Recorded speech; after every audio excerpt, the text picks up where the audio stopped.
Hello, everybody, and welcome. It is Friday, 27 June 2025. I'm setting up for Debbie Perkins podcast. We're going to get everything up and ready here in just a few minutes. So let me get all the streams up so that we can get up and out. Hope everybody had a wonderful week. We doing great here. Hope everybody else had a great week. I'm doing pretty good so far today. We're just getting everything rolling. You know how it goes. Rolling, rolling, rolling. Got to get those doggies rolling.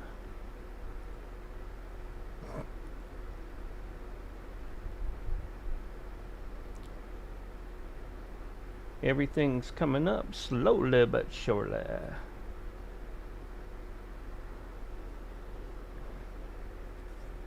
We're on all the video platforms today. So, no radio. Doing a Friday special for Debbie always. Because we do it like the second and fourth Friday of every month. I'm going to be calling Debbie here in just a few minutes. I think she has some questions or some confusion about her guest today. I'm not sure about that. Pin the post. There we go.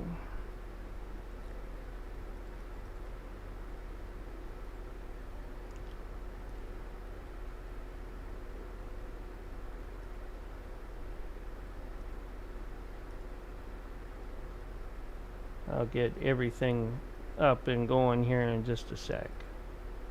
Just be patient with me.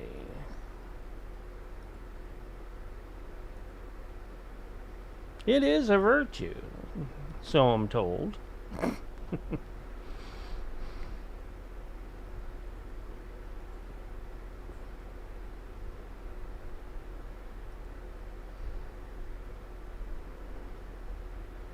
Let me call Debbie up, see what we got.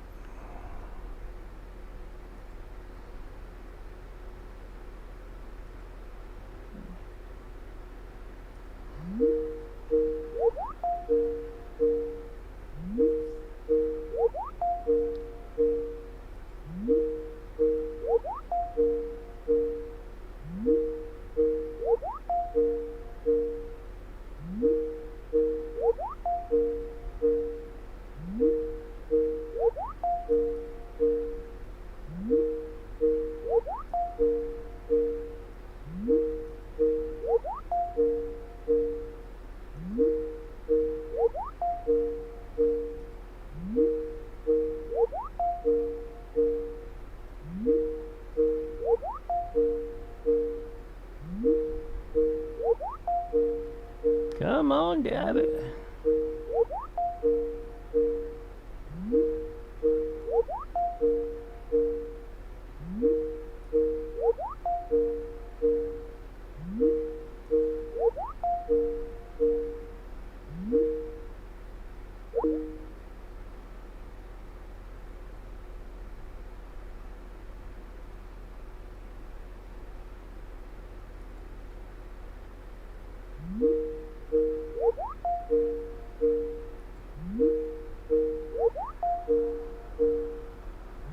Going out.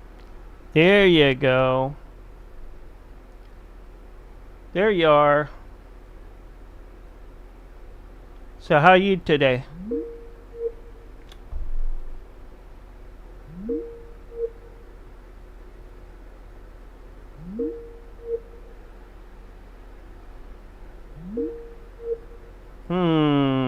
There's some connection issues on Debbie's end.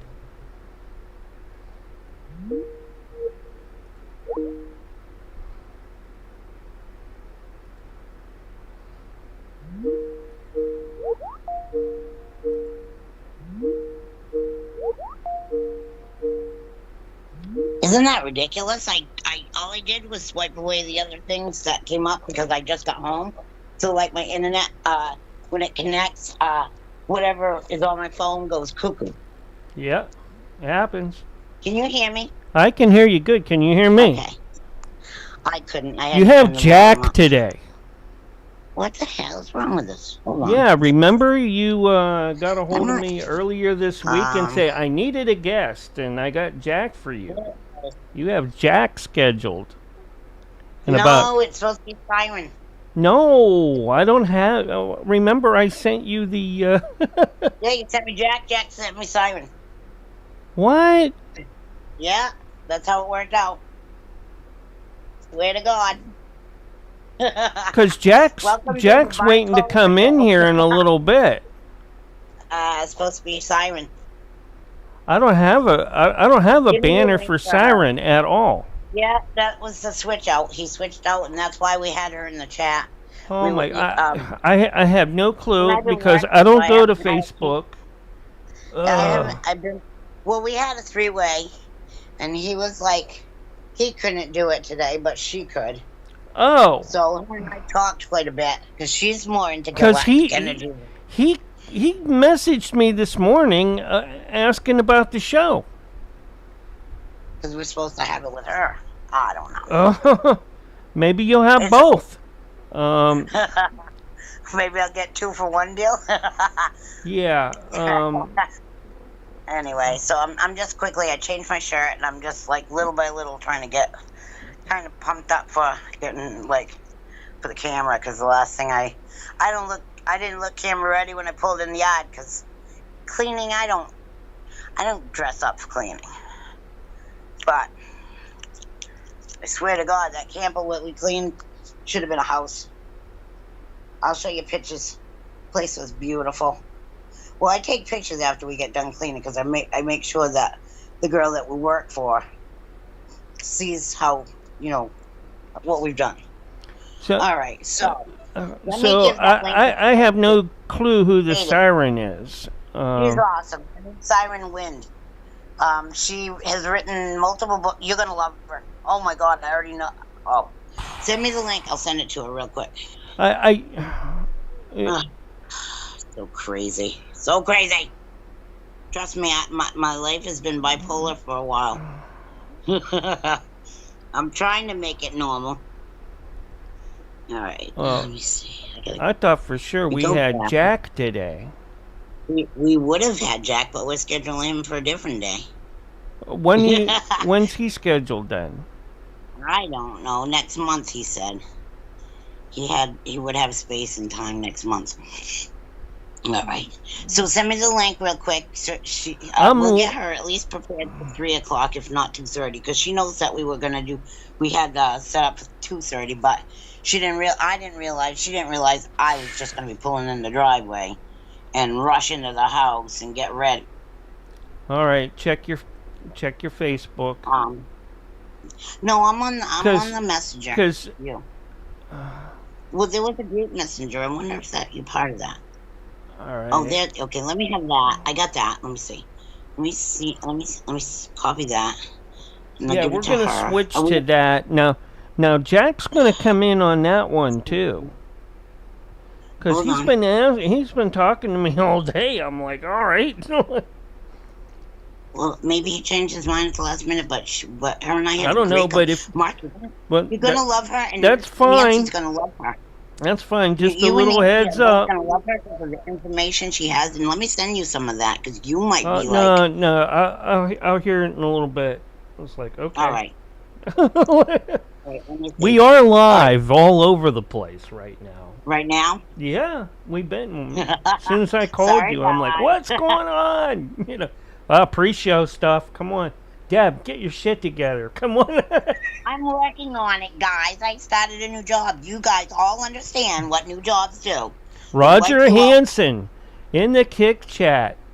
Restreaming. Thank you, buddy. It does make you poop when you start a new job because it's only my second week. So I'm like, my body's kind of getting back into the groove. Mm-hmm. But it takes a little bit of time because the first week I was like knocking out as soon as as soon as I made it home, I just wanted to go to bed.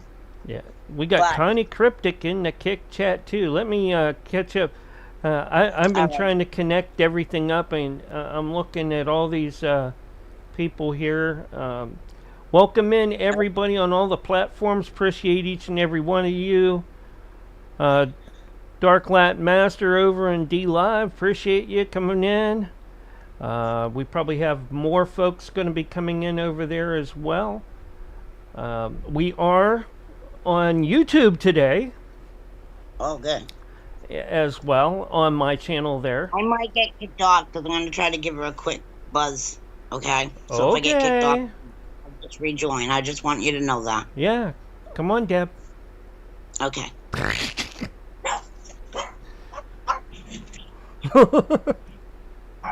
I know. I can hear her. I can hear you over her. Stop, Cindy. That's my little tough dog. Oh yeah. I don't know if I can do a 3-way. I don't. I've never done anything like that. Do what? 3-way with Messenger and Teams. We do it all the time. What? You copy Messenger on the Teams? Yeah, just add a person in. I don't Oh. even know. I don't know who she is, or where she's coming from. What she'll show up as on Teams. Okay, That's the thing. She's talking to me right now. In our group here. Hang on. No, on her Messenger.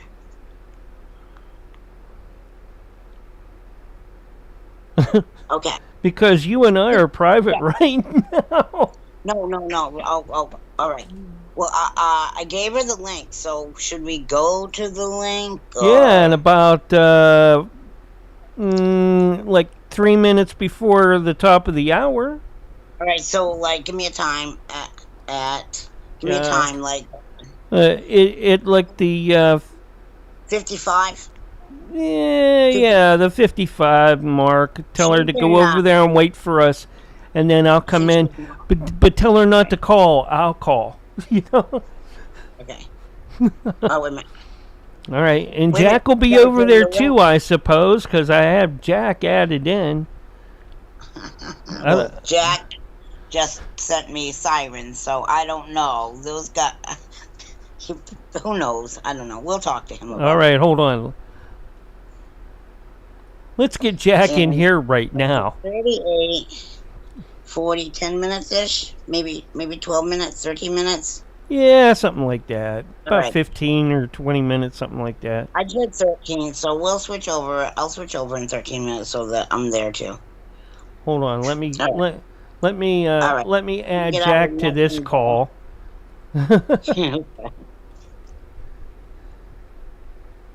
All right. Lordy. At least I'm here. I was like pushing it. I was You driving are? like I was pushing it. I was driving like a wild woman trying to get home. Yeah, you're here.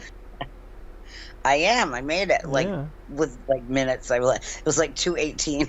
I'm like, oh crap! I've got to get in the house. I've got to get a new shirt on because I had the work shirt on. I've got to at least try. you know. So if I look like I'm been pulled through the weeds, I have been.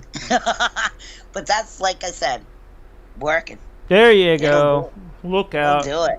Ooh, yuck. I'm on camera. You are? I'm not, but I will be. As soon as I figure this out. I lost a brand new pair of glasses like a dummy. There we go. That's better. The So I got studio. broken back up. All right, she said, okay, perfect. She will be joining us. Mark, she's such a sweet girl. I think you're going to like her. Oh my god. Okay. Hey, guys. All right.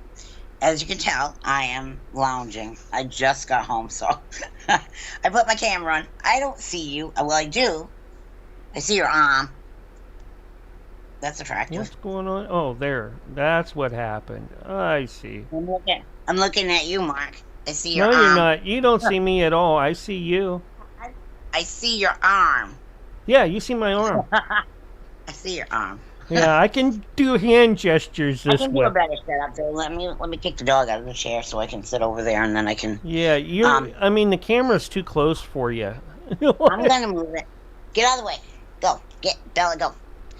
I'm sorry if the dogs bark, but if I don't leave the door open, and keep them in here, they actually make more noise. Like it's almost like I can control them from like here for some reason, but they are loud. Are they? Don't mind them. They're loud? Well, yeah, I got 3 dogs. One's a Chihuahua. He's squeaky. And then I got the Lab, and then I got the Boxer Mix. The Boxer Mix makes the most noise. So let me get this set up. All right. I figured the boxer would be a Take pain. me a minute. Huh? How's the coloring? How's the coloring in my house? Is it too dark? No, it looks okay. Does it? Are you sure? Hey, I'm colorblind. That's why I don't normally do this camera thing, you know? I'm like, okay. Oh, lovely dog. Let's see if I can brighten it up. Get out, Tyson. Tyson, out. Go. Not dealing with you. Go. Jeez. Young Zen in the house over in Kick. Appreciate you. Thanks for coming in. Getting all our folks together. Getting me together. All right. How's the weather been? Pretty hot. Good? Hot. Real hot. Had a few days. But I'm grateful. I'm glad because I go sit at the river and I go swimming and I got my float and I just chill. And it's awesome. So you look like you're really hot over there. I got a tan. I'm getting a tan for being in the sun. But you got to be careful. You burn so quickly. Yeah? I do. I burn really quick. So how is that? That better color-wise? You're asking me about color. I'm colorblind. I know, but like lightness. Bring in some light. You're not light blind. See, okay, let me close my eyes and I'll tell you. Okay, you're fine, funny, Deb. Funny, Mark. You're fine, Deb. Such a wise guy. Look at this. I have to deal with. You can't even write this stuff. Oh my God. No, I got to go over to my dad's grave today. That made me feel so good. My dad and my grandparents. It just, spirit lifting. Yep. So the girl that I was with today, she let me stop in because we were driving right past the cemetery. So I'm like, I haven't been there in quite a few years. She goes, would you like to stop in? I'm like, yep, I do. So she was so sweet, and it was great that I got to stop there. I mean, I don't know. Everybody who has a lost family member, sometimes it just feels so good to reconnect with, even though that's a graveyard, it still has like. When I go there, the first thing I do is to see how well the grave has been maintained, and you notice those flat rocks. And make sure that hey, it's been cleaned up and mowed nice. Right. When my dad is, my grandmother and my grandfather are like sinking. They're little blocks. They have the big stones. There's a few like that too. It's a small one. It's like the earth is eating it. So I know that my brother had my dad's raised because that's what he would have done that. He goes there every year. So I think that he did that, but I think it cost a few bucks. Linda Porter in the Facebook chat. Thank you for coming in. She's all the way in Australia. Oh, how wonderful. I love Australia.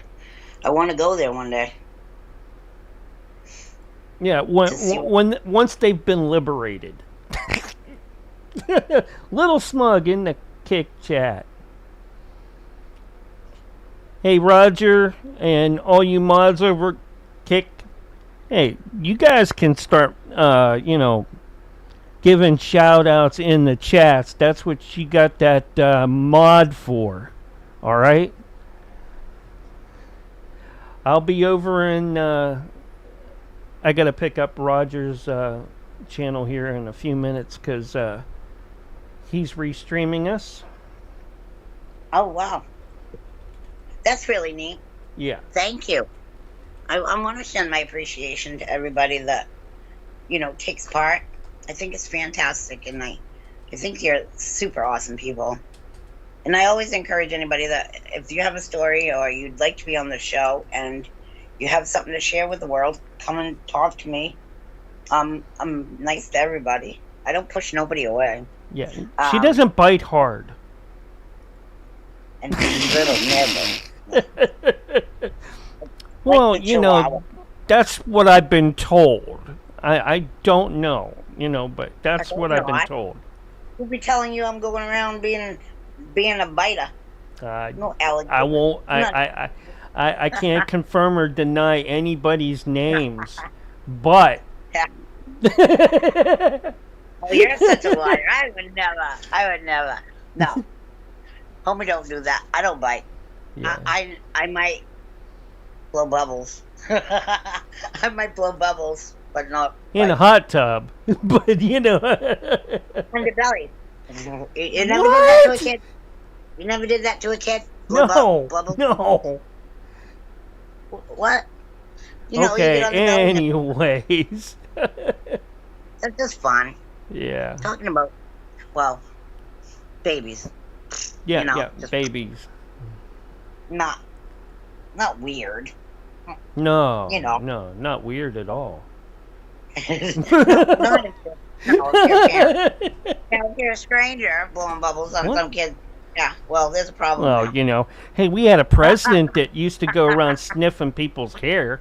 So, what can I say? Or touching the hair on sniffing it. Oh, Lord. Thank God he's not our president anymore, because I was starting to get worried, like, what would the next laws be changed? To make it okay for Grandpa to nibble on the kid's ear and give him wet kisses? Yuck. What's next? Just saying. Honestly, just saying. Yep, just saying. We're living in a real weird world with, it's almost like you never know what's going to happen every day. And sometimes people that you think are going to be one way, they're another way. And it's just like, so. Does she know? Did she get that message? Yes. Okay. She said perfect. Okay. So she's going to join that link, like when I told her to. So do we have to get out of here and go over there? Yeah, I'm going to. Not yet. We got a little bit of time. I'm going to wait for you to call, too, so she'll probably join the link, and then maybe have to push the button to join. Yeah, it'll work like that. I think she's been on Teams before. I think she has. I couldn't tell you for sure, but I think she has. I don't know. That was one of that was one of Brian Sing's people. Yeah. So yeah, and I pretty much trust who Brian would send us. So yes, Brian's wonderful. That's who when you were like, hey, our Hollywood person decided that they can't do anything but a pre-record for a Friday, then hey, I got Jack on the phone and I had Brian Singh on the phone. Guys, well, we'll get him on. Got a crisis here, That's okay, because it got complicated, and he's super busy. So, and I'll reschedule with him so that it goes to a time frame that it works best for him. It just got, it's weird, because when I booked him, weeks ago, it creeped up so fast, and then going to work and stuff, my brain is not focused on all of, I'm just trying to focus on the main, what I'm doing. So, anyway. Hello there, Daniel Tricka over in Kick Chat. We're getting ready to set up for the Debbie Perkins podcast. The top of the hour, we'll have a guest. Appreciate you. Where's my mods? Making me do all the work today, guys. That's my evil laugh. Well, it to you, Mom. is. It is my channel, but hey, It's my evil laugh. I might have to put a help wanted out there for Yeah, moderator for hire. No, not for hire.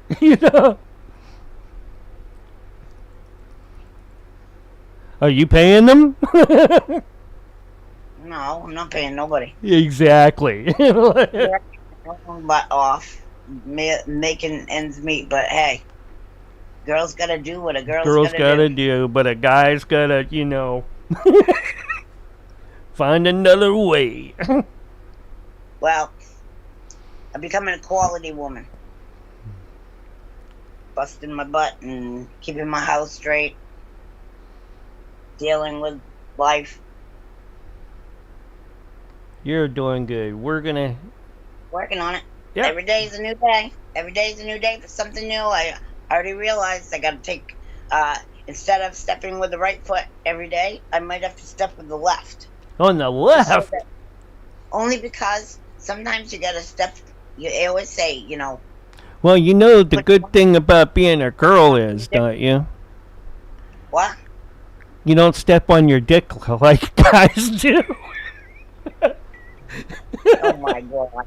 Do you guys understand, audience? Do you guys understand what I gotta deal with? My producer's crazy, but awesome. We love you, Mark. Thank God. You know what? I just know you so well. Your personality is. We've always clicked. We always had a great time doing shows, and we'll continue to do that. I think I would miss your voice. I actually, when I took that hiatus, I did miss your voice. I missed really? Of course I did, because I got, well, come on, I was talking to you every single week for like the last 11 years. Well, sometimes we would do, like shows in between too. I'm like, damn, come on now, I gotta slow down here. You're gonna wreck me. Being a part of all that, you become a thing in my life, where you're an item in my life, where I look forward to your voice, and I've always told you that your voice, you got a radio voice. Oh, no matter you what. missed it last night. I was doing some DJ jams last night. Oh yeah, Really? I was laying it down. Our friend Sonia was over there. Okay, Jack says he's ready. Bring them all on. I don't give a crap. Yeah, okay. Show ever. I mean, who cares? We do what we do. Yeah. Everybody loves it. That's all that matters. Hey, let's enlighten the world with their knowledge, their education. Their brilliance is going to shine. I always feel like everything happens for a reason. It is what it is. Yeah.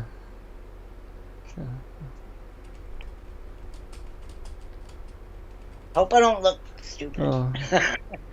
You get this stupid jacket off here. There. Oh, it's covering the thing with a cat scratch chair. Sorry, guys. This is my cat chair, anyways. The animals love this chair. That's why I keep it. All right, Deb. Give me. We gotta go. We gotta go to the other channel. Let's go switch over to there. I'll call you over there, and all right. Yeah. Just go ahead and hang up, and it'll hang us all up here, and we'll be good to go. Yeah. All right.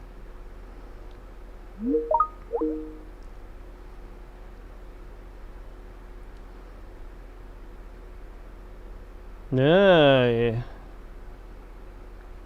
Do. Oh, what? No! Stand by, folks. Stand by.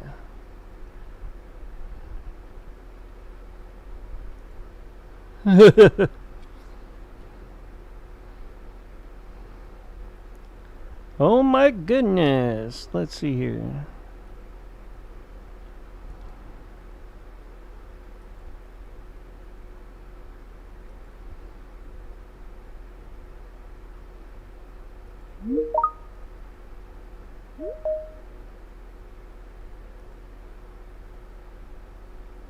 Hey, Jack. Hello, how are you? Doing pretty good. Good. Now we got to get Debbie in Uh, here. Now, if we can get the host. Yeah, yeah. And she said something about a siren coming in too. Okay. You are? There you All are. right. All right. All right. Yeah. Right. Ooh. Hold on here. Let me fix the view and then get us off a standby. Now, Simon should be joining us too, you know. I didn't. So, I let didn't me see. send her a message to join us. Hi, Jack. Hi, how are you, Debbie? I'm good. Good. Let me see.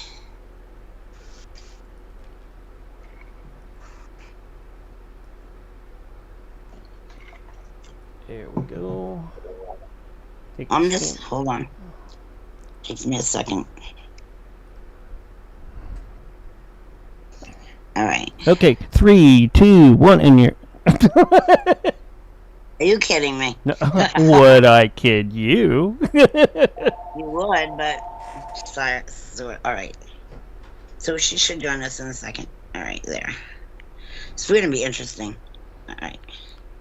I hope I didn't lose you. All right, there Yeah. you are. Are you ready, All Deb? Yeah. Okay, let's just go with it so that we can get this in before our time runs out because we know teams. I'll introduce Jack, and when Simon joins us, we'll introduce her. Yeah. Okay. 3, 2, 1, go. Good afternoon, everybody, and welcome to the Hollywood Red Carpet Radio Show. I'm Debbie Perkins. I'm your host, and I have a really interesting two guests this week. I've got Jack CARY, who's cryptozoology, and I got Simon Wind, who is, I want to say, galactic energies, and lots of information on that. So we'll figure out how that works. Jack, you know who she is, but welcome to the show, and thank you so much for joining us. Yeah, well, thank you for having me. I'm glad to be here today. So, how have you been doing? Great. And you're so busy with all these tours that you're involved with. But tell the audience a little bit about yourself. Okay, well, I've been a field investigator into not only cryptozoology, but really all things paranormal for 30 plus years now. I'm the founder of the Paranormal Intelligence Agency, and I've been on quite a few docuseries that were produced by Gaia, which a lot of people may know me from. But looks like we have a guest here. That might be her. Hi, Siren. Hi, Siren. Hello. Jack's doing a quick introduction, and when he's finished, you can actually stop in and introduce yourself, and we'll just roll with the show. Okay, perfect. Yeah, right, sounds good. Well, I guess for the past 30 years, I've been busy sort of trying to develop new exotic theories, hypothesis surrounding paranormal phenomenon, and try to get a better view of of the totality of the mystery of paranormal phenomenon on this planet. So, and today these days I'm primarily involved. I have my own radio show, Paranormal Intelligence Agency Radio, Wednesday nights at 7 p.m. You can find us if you want to get spooked out of your mind, because we approach some pretty scary subjects. We love that. So, but yeah, that's me. So wonderful. Now, Siren, tell everybody who you are and a little bit about what you do. Sure. I'm Siren Wind. I've been working with frequency, sound, tone, and energy since I was a child, working with just the telepathic information I was receiving. I could feel the colors and the shapes of energy. I would watch my tone of my voice change energy. So I started really exploring and, I say playing around with as a child to understand how I could tone or I could hum, and it was changing my environment. So through the sound and the tone, and also art and geometry, I would layer different imagery and feel how it was basically creating anything from nothing or transforming into something different through the layering. So that came into my healing works, working with frequency, sound, tone with others, and then creating books where they're activating for people to activate their remembrances of anywhere they've ever been, knowledge they have within them, other times, other lifetimes, etc. So, yeah. That's really interesting. It really is. And you cross over to the paranormal a little bit. Yeah, well, yeah, I've always, I mean, I never really guess I perceived it as paranormal, because since I was a child, I just felt an access to the other dimensional planes. And through just feeling that source connection, I could feel other realms or other energies around. So, and depending on what, octave or dimension of frequency would shift between, I could see different energies, perceive different beings or sine waves, which I wouldn't call it that as a child, but, different energy waves, different color waves present in that way. So that began very early on. Now, Jack, do you work in more of a technical, or are you more spiritual? More technical.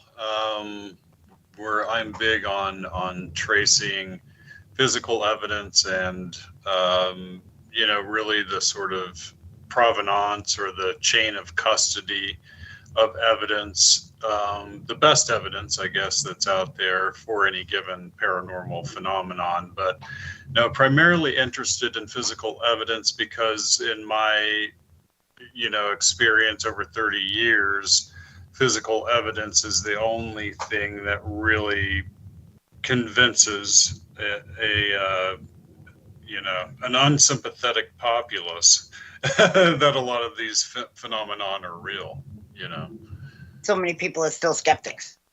And a lot of skeptics are like, if you notice, there's a lot of people out there that go, I didn't even believe in that until it happened to me. Right. And then all of a sudden they're 100% believing because they had an experience. Right. And that's been my experience. I know I have a good case when the primary witness involved in the case starts to make profound life changes because of the experience that they had. That's when you know that something truly occurred that is supernatural. And so, we've had a number of those cases over the years, but these days I try to examine, new theories and evidence and discoveries in the paranormal world, things like the so-called hitchhiker effect, which many people have never heard of before, but it's been discovered by some of the world's best scientists who are involved at like Skinwalker Ranch and with the Pentagon's OSAP program having to do with the now they call them unidentified aerial phenomenon instead of UFOs, but the Pentagon's program had a number of scientists that were sort of working on stuff at Skinwalker Ranch at the same time that they were working on the Pentagon's program. And wow. They would study the UFO phenomenon, right, all day long. These are hard-boiled scientists and intelligence agents. There were a lot of intelligence agents involved in all of this. And they would go home from a long, hard day of studying the UAP evidence that they had, only to experience a wide array of other kinds of paranormal activity beginning to manifest all around them. In other words, imagine you're an intelligence agent with the highest top secret clearance you can imagine, and you're the guy. You have access to all that information, and you're studying that every day. And then at night you go home, and all of a sudden there's poltergeist activity. There's full shadow entities walking across the room. There's material objects that just blink into existence and blink back out of existence. And I might add, it culminated in the Pentagon's program with a encounter with an actual dogman creature All of this was chronicled in the book Skinwalkers at the Pentagon that was written by Dr. Colm Kelleher and the famous journalist George Knapp, the guy who broke the story of Area 51, wrote a book called Skinwalkers at the Pentagon, in which they chronicle all of this information for people that want to do a deep dive. But yeah, there was an intelligence agent walking the grounds at Skinwalker Ranch with a couple of other guys, a couple of scientists, and it was at nighttime, and they came across an entity that was non-corporeal. It didn't have a body, but they could feel the energy, the presence, the strength of this thing, and it emitted pure terror in them. It basically caused them to freeze in fear, right? Simultaneous to that, 1,000 miles away, the intelligence agent's wife, in her home near Langley, Virginia, which is where the CIA headquarters is, went to her sink to get a glass of water, and it's approximately 3 a.m. in the morning. And she looks out across her property and sees an upright, canine-headed, bipedal, dogman creature standing next to one of her trees, staring at her through the window. Right? She thinks she's going insane. She doesn't say anything. She's petrified, however. And then a couple of days later, the two teenagers in the home are midday, 10 a.m. in the morning, so mid-morning, in the game room of the house. They notice movement at the window. They look up to see this dog man creature staring in at them. Their first reaction wasn't to run away, it was to run right to the window, which they did, and they could see this creature running away, kicking up leaves as it went. So this was a physical, in the body creature. Wow. And is what they're calling the hitchhiker effect. And it worked like a paranormal virus, right? And this is where it gets crazy, is that these people would take it home, and all of a sudden it would begin to affect their spouses, then their children, then their neighbors, then their neighbors' children, then their neighbors' children's friends. And it went out like a virus in concentric circles from there. That's crazy. That's scary. Right. Like, now, Simon, do you have any input on this? Because you work with galactic energies. Well, I've experienced a lot of different, like, I guess I would even call it like a shapeshifter in a way too. Like, it kind of reminds me of what you're saying with the dog, dog-like figure, where they kind of, I want to say, blurb in and out, where you can kind of perceive them, but then there's, but it's not an energy that feels pleasant, by any means. It's very, you could say, scary, the energy, or how they kind of come in, or what it feels like they're actually doing. But yeah, I've perceived that before, in certain areas where it feels like there's either portals, or like energy's wobbly, or there's like a time warp, or a couple overlays. A lot of times it's in these military areas where there's tunnels, different systems going on where, the general public doesn't know about, but they're manipulating different frequencies, or even, kind of pummeling, you want to say, lower frequency tones through these areas, so that people aren't all the way there, where they feel like they're really conscious and aware of what's going on, because the frequency is so low that it's creating all this distortion. And that's when I've noticed those kinds of energies. I think that's really interesting. What do you think, Jack? Well, yeah, and talking to a sensitive like Siren is fascinating for a paranormal investigator, because they have a whole set of sensory input that can't be duplicated, and you can't, there's no way to tinker around and create a device that can sense the same thing that these people are able to sense and to pick up. And so that's always fascinating. And we have to remember that really our concept of reality is made up of vibration, frequency, and sound. Right. It's all made up. It looks like matter to us, but it's vibrating energy. And so it makes a lot of sense for somebody to be able to, to sense that. in different areas and places. Well, and the other thing too is some of these areas with the earthquakes and the earth opening, like physically opening up, energetically opening up with the pure energies that we're receiving as the earth frequencies are rising. These like physical areas are opening, quaking open. And like I had this experience in my house, house I used to live at, where my cats, I have two cats, they were running around chasing what I could feel like was this boisterous energy that was like fluorescent, and it literally felt like it wasn't harmful in any kind of way, but it was like it came up from the ground because there was an opening, and it was so excited to, like, move around and be free, that it was bouncing off the walls so fast. And my cats could sense it clearly. I could feel it, and it didn't feel like anything other than like that would be harmful, other than like it got almost like lost, like it got out and was like, where am I? I'm bouncing inside of this building. And that's happening a lot too with like the oil drilling, especially in Texas, where things are opening up, or other oil drilling too. Energy is opening up, it's quaking open, there's mudslides, and all the inner earth beings, all the inner earth energies, crystalline, cities, and everything that's been within for so long since the consciousness fell, and has been, parallelly coexisting, is now coming to reweave back to those that have awareness to do that again, as we harmonize and come into oneness, that some that can perceive are feeling and sensing all these energies that have really been on all these different planes the whole time. But they're making themselves more known as the earth is opening, which is really fascinating. That's an amazing point of view. Yeah. I sense that so much because everything is opening.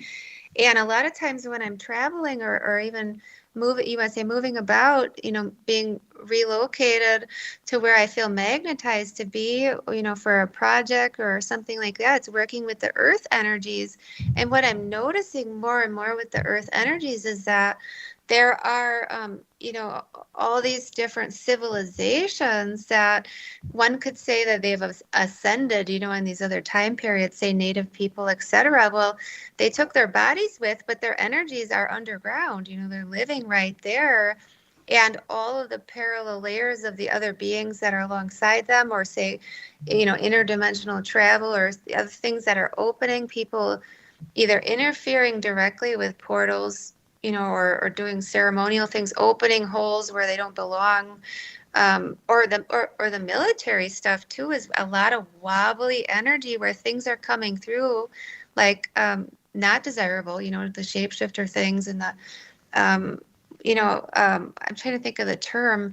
I remember hearing in northern Arizona about was it skinwalkers? I think it was. But there's a lot of people that were having experiences where they were seeing that because there's these openings, and they're not desirable energies that are meandering through, through the layers, depending on what you can sense, feel, or even see sometimes. Or they'll move objects. It can be a lot to interact with or just witness, because some of that you don't want to, right? You don't want to you don't want to start interacting with some of those things and receive an attachment. No, Jack, would you say that the Skinwalker, because a lot of people have heard about Skinwalker Ranch, but there are people out there that are uneducated on what that is. Could you explain what that is? And are these entities that they're experiencing, are they on a negative level, or are they a neutral? Or what would your best advice be on that type of sort of situation? Because to me, it's a unique situation. It is, and Skinwalker Ranch is its own sort of unique, I guess, case in a way, because of the nature of the consciousness that appears to be on that property. But it's interesting that, it got the name Skinwalker Ranch because the indigenous people there associate anything paranormal with skinwalkers. but I've done a ton of investigation work on Navajo Indian reservations, and that's really where skinwalkers come from, is the Navajo culture. And in their culture, they believe that there is a group of dark practicing witches, a coven, if you will, that's been operating within the Navajo Nation for eons, for centuries, and that they have very powerful abilities, and they have to actually go through nefarious acts and things. They have to basically murder a family member to be able to get into the coven, and then that's actually held over them as a way of getting them never to leave and never to relinquish any of the secrets of the skinwalker witches, right? But you have other things that are shapeshifters that aren't Navajo skinwalker witches. It just so happens you have a group of people that practice a form of really dark witchcraft that allows them the ability to shapeshift. But that's different than a shapeshifting. We suspect there are actual creatures out there that are much like they're a species of octopus in the ocean, like the mimic octopus, can pretend to be many different animals. Take their shape, take their form, take their color, take all of that. And I'm in the opinion that there are probably land creatures very much like that we don't even suspect, because every time we come across them, they're camouflaged as something else. Right. They blend in. Right. So you probably don't like cloaking. Right. They're wearing a cloaking cloak or whatever, and you can't see them. And I think a long time ago I asked somebody about is there a possibility that some of these beings could be, because they have this amazing cloaking device, could they be aliens instead of ghosts? Right. And it's, I've even, things are so weird. Right? Yeah. Things are so weird at Skinwalker Ranch. I've entertained the notion that maybe it's haunted by the ghost of an alien of some kind. Because it's energy. Yeah, because of just the trickster nature. It's conscious. It knows when the people leave the ranch, and then it plays with the cameras. At one point it took 3,000-pound bulls and stuffed them all into a tiny little trailer while everybody was gone. And when they came back, they couldn't find their prize bulls. And then they found the bulls all stuffed into a trailer that would normally only fit one. And they were in a hypnotic state. They've had instances where, cattle have been mutilated on a number of occasions on that ranch. And one of the weirdest pieces of evidence, I think, comes from security video footage. So they eventually put security cameras in every room all throughout the ranch, right? Because of the weird stuff that was going on. And in one of those footages, they caught one of the computer screens in one of the rooms flickering on, and a message appeared on the screen, and the message was, "I live." Oh. That is strange. That is frightening. I would so run away from there. I would not stay. What would you do, Siren?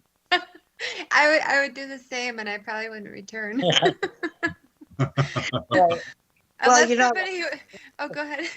Go ahead. So that's scary. Yeah. I mean, to me, it comes across as a little bit on the demonic negative side. So to me, it's like it's too frightening. I mean, and not that our connection with extraterrestrials should be all positive, because that would be ridiculous to even think that. But to be more on the fear factor, scaring people, making people go grab a gun just to protect their properties and whatnot. I mean, what kind of trouble could we get ourselves into if we experience something like this, and it frightens us to the point where we take up arms against it because we think could be some weirdo in a costume out there, but it's actually a being that we don't understand, and we haven't had a chance to. Maybe the government knows about this stuff because they know about stuff we're not allowed to know, but we don't know. So we don't know how to react as a human being to these types of energetic beings, so to say, or even the energy that can come from, like Simon talks about, like the energy and how it's connected to all these beings, and then on top of to us. So how do we prevent ourselves from going to war against these things when we don't know that these, and it's happening, there's more things happening left and right. People are always filming the sky now. If you didn't know, it's like people are obsessed with stars that flick and groups of lights in the sky are combining, and then they're separating, and then you know what I'm talking about, you guys? Oh yeah.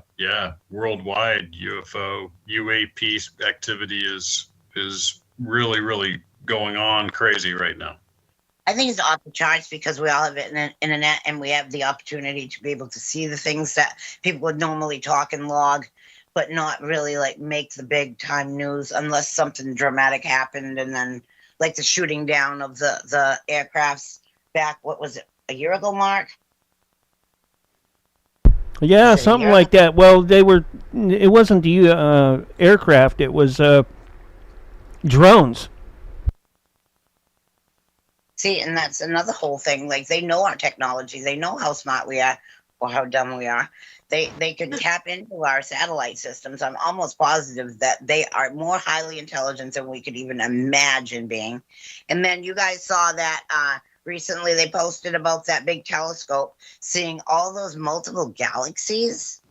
Like, we'll never be alone. We're going to be bothered for the rest of our lives as long as we're here, because I think that they're going to notice that this is an active planet. This is a planet that has life and abundance and just biochemicals of human to animals to, like, we're surviving, we're living, we're thriving, but for how long, you know? And then we got these beings that they're well aware of us because they're probably older than the human race. And I would say that they might have a lot more intelligence than us because we're babies, if you ask me. The human races are babies. We're all learning. Well, they're probably, light years ahead of us, not with the educational knowledge of life. You know what I'm saying? Yeah, well, and the problem really that's going to come about with UFO alien disclosure, which is going to happen very, very soon, it's almost to a breaking point, and we call it catastrophic disclosure for a reason, because they've had ample amount of time to sort of release this and that to warm the public up for what's coming. But the real problem is that this non-human intelligence will have a superior ontological understanding of the universe. It will have a better understanding of the true nature of what created the universe and how that creation actually works, right? That's going to come into direct conflict with existing geographically based belief systems that we have on this planet. And most religions on this planet are geographically based. They developed in geographic areas according to the needs of that particular populace. And all of that gets wiped clean in a single move.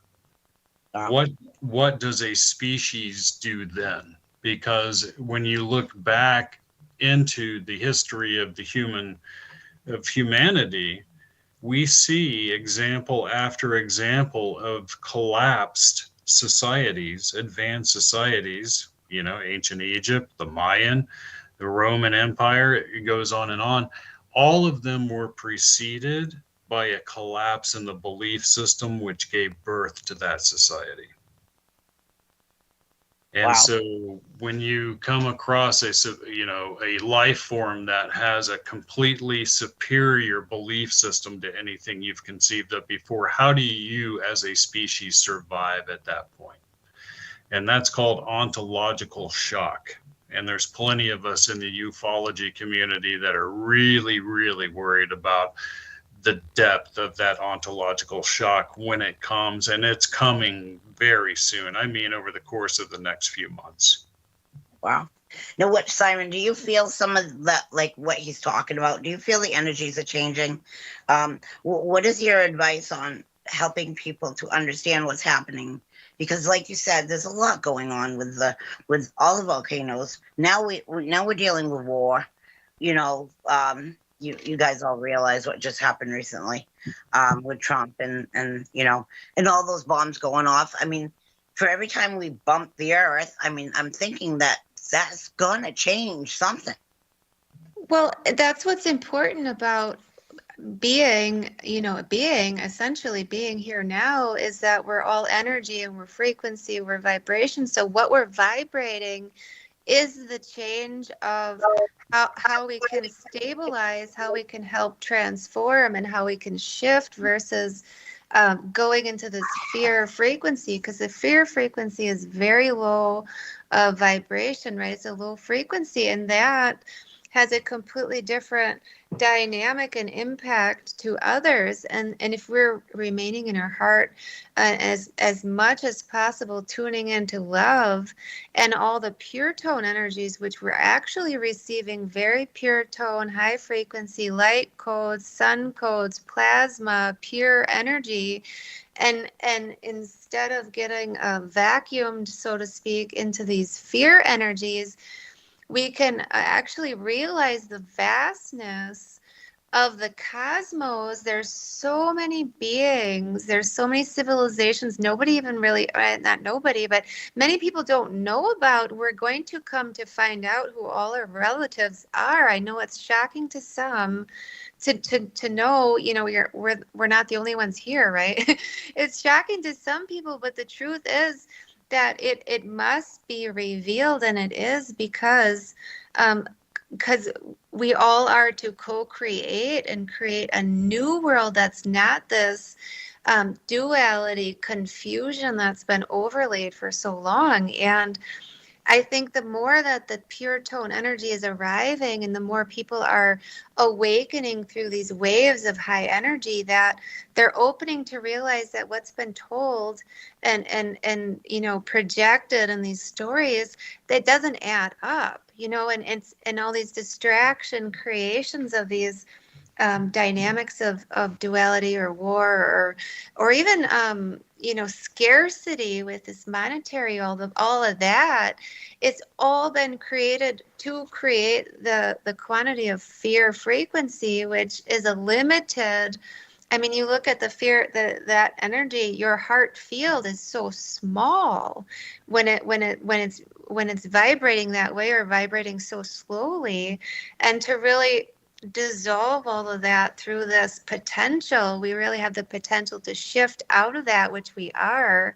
And some may choose not to do that, or may not stay, you know, through these transitions, but we're returning to unity consciousness. That's what this is all catalyzing to.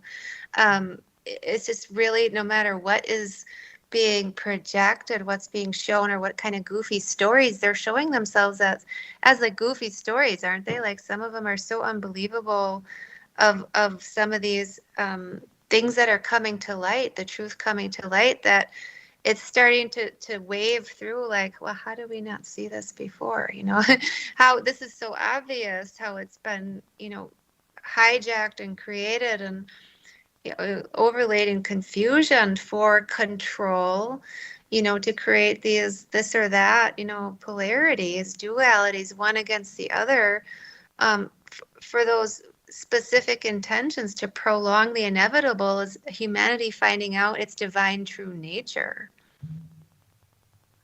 I think that's incredible. I love the way you think about that, and I think that's great advice for like people who are trying to learn about what's going on. The both of you have such great insights on what you're talking about, and I think it's very interesting. To honestly, I've heard some of what you've talked about in the past, but never in such depth, if that makes sense. And Jack, now what are other things that you are dealing with? Because you're doing a lot of tours, and people are going to ask you a million questions, I'm quite sure. That's what happens when they ask you a whole bunch of questions. And that's, I mean, it's a given, and because everybody thinks you know all the answers, but you know some of the answers, and you know the ones that are the most important to you, which, of course, would roll over to everybody else. But what are some important things that you do that people would like to know about you? Well, for 30 years, I did all kinds of field investigations. And these days, I'm able to kind of pick and choose when I do a field investigation. And a lot of my time is spent, writing books. I have 10 published books on paranormal phenomenon. Oh, wow. That are out there and available for people. And, for a long time, I've been trying to develop these different theories as to what might be taking place, and to kind of, segue over to what Siren was saying was that, we're basically in a stage, a planetary cycle known as the Kali Yuga. And the Kali Yuga is an interesting thing. It takes us through dark ages, but it also takes us through ages of divine enlightenment, and we go through golden ages and things like that, right? Well, for about the last 360 years or so, we've been on the ascending part of that cycle in the Kali Yuga. To give a visual of what that means when you're on the planet, because that's really what matters, is the Earth is basically, a lot of the time, there is a debris field that blocks the Earth from the center of the galaxy. There's something going on at the center of the galaxy that is divine in nature. It's made up of, we don't even know how many stars, but there is a type of harmonic vibration that emanates from galactic center. And when it does, it appears as though it affects life on all the planets in that particular galaxy. This is like a natural mechanism. Well, think of it like the Earth going through a rotation where it pops up above this little debris field for a while. And when it does, it gets bombarded by these rays from galactic center. And when we get bombarded, everything goes good. People get smarter. People live longer. Breakthroughs happen. There's golden ages that occur. All of these great things occur in that stage of the Kali Yuga, right? Because we're receiving bombardment from these amazing divine, energies. Then we go back around again through the debris field, and that causes another dark age to occur where people actually literally get dumber. And they're all, society begins to devolve instead of evolve. We've seen that in the past, right? And then you pop out the bottom of the debris field where you get bombarded again by these rays, and this cycle occurs over and over again. And this was called the Kali Yuga, but that's exactly what's happening on a planetary scale. Wow. And so we're on the ascending part. We're now getting bombarded by these cosmic rays, but the Webbot's telling us we're kind of still in that chaotic phase. We're coming out of that chaotic phase to some really amazing breakthroughs, but it's going to be turbulent for a little while here. Yeah, because I don't think we need any more dumber people. Right. I don't think we need any more of them, because honestly, when you said it makes people dumber, the thought that came to my head was like, we've already got enough dumb people. We don't need more. I know. We need people that focus on wonderful things and learning, like you folks are teaching everybody today about what you do and how things proceed through your thought process. And I think that's educational. But dumber people, we don't need anymore. We got plenty of crazy too. We sure do. But I think that healing energies can help. And Siren, you know a lot about the healing energies on top of the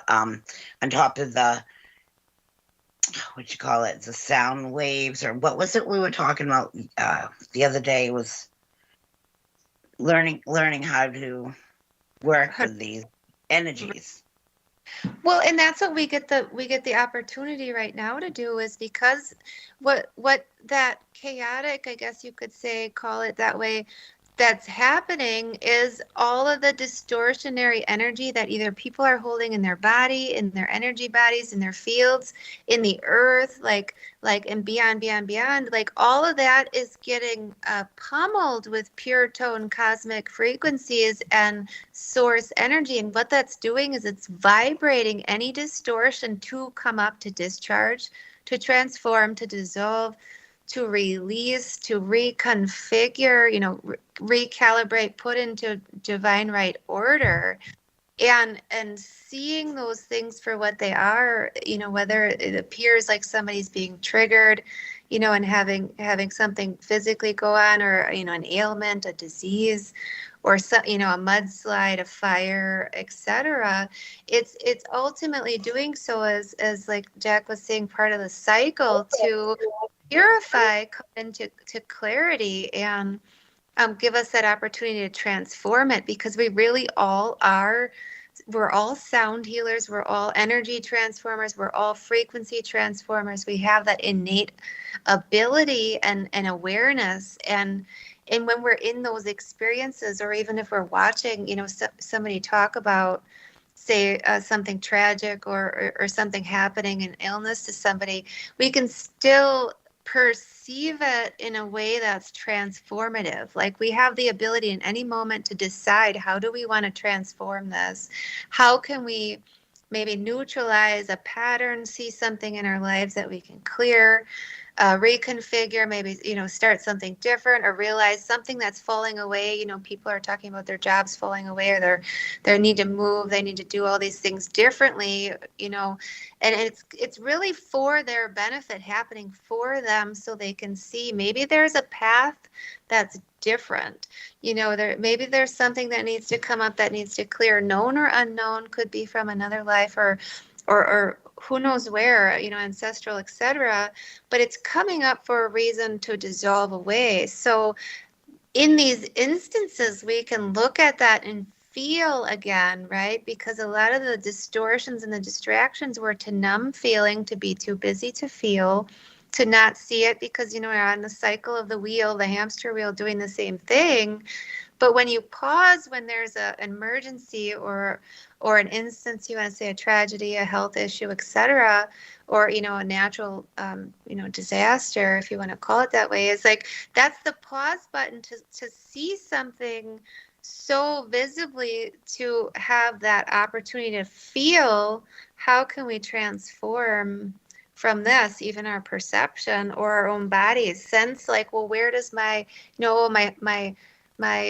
shoulder hurts, for just making up an example, but my shoulder hurts. Well, what might that symbology be? What can I let go of, or where might this be coming from, or where do have grief, etc. And working with that directly, because we can find out through stillness or pause, or something getting obliterated away, where you're literally standing there within yourself, that you can go within and find all the answers, how to transmute, how to transform, how to change your mind, how to change your life, which in turn will change everyone else's life, whether you're aware of it or not. So tuning into the energies that are in your life, if something's not feeling harmonic, not feeling harmonized, how can we work with that to take our sovereignty back, which we've always been, but there's some layers of forgotten, overlay to distract from that, but come into realization that we can actually transform it ourselves. What do we want to do differently? That's true. That's amazing.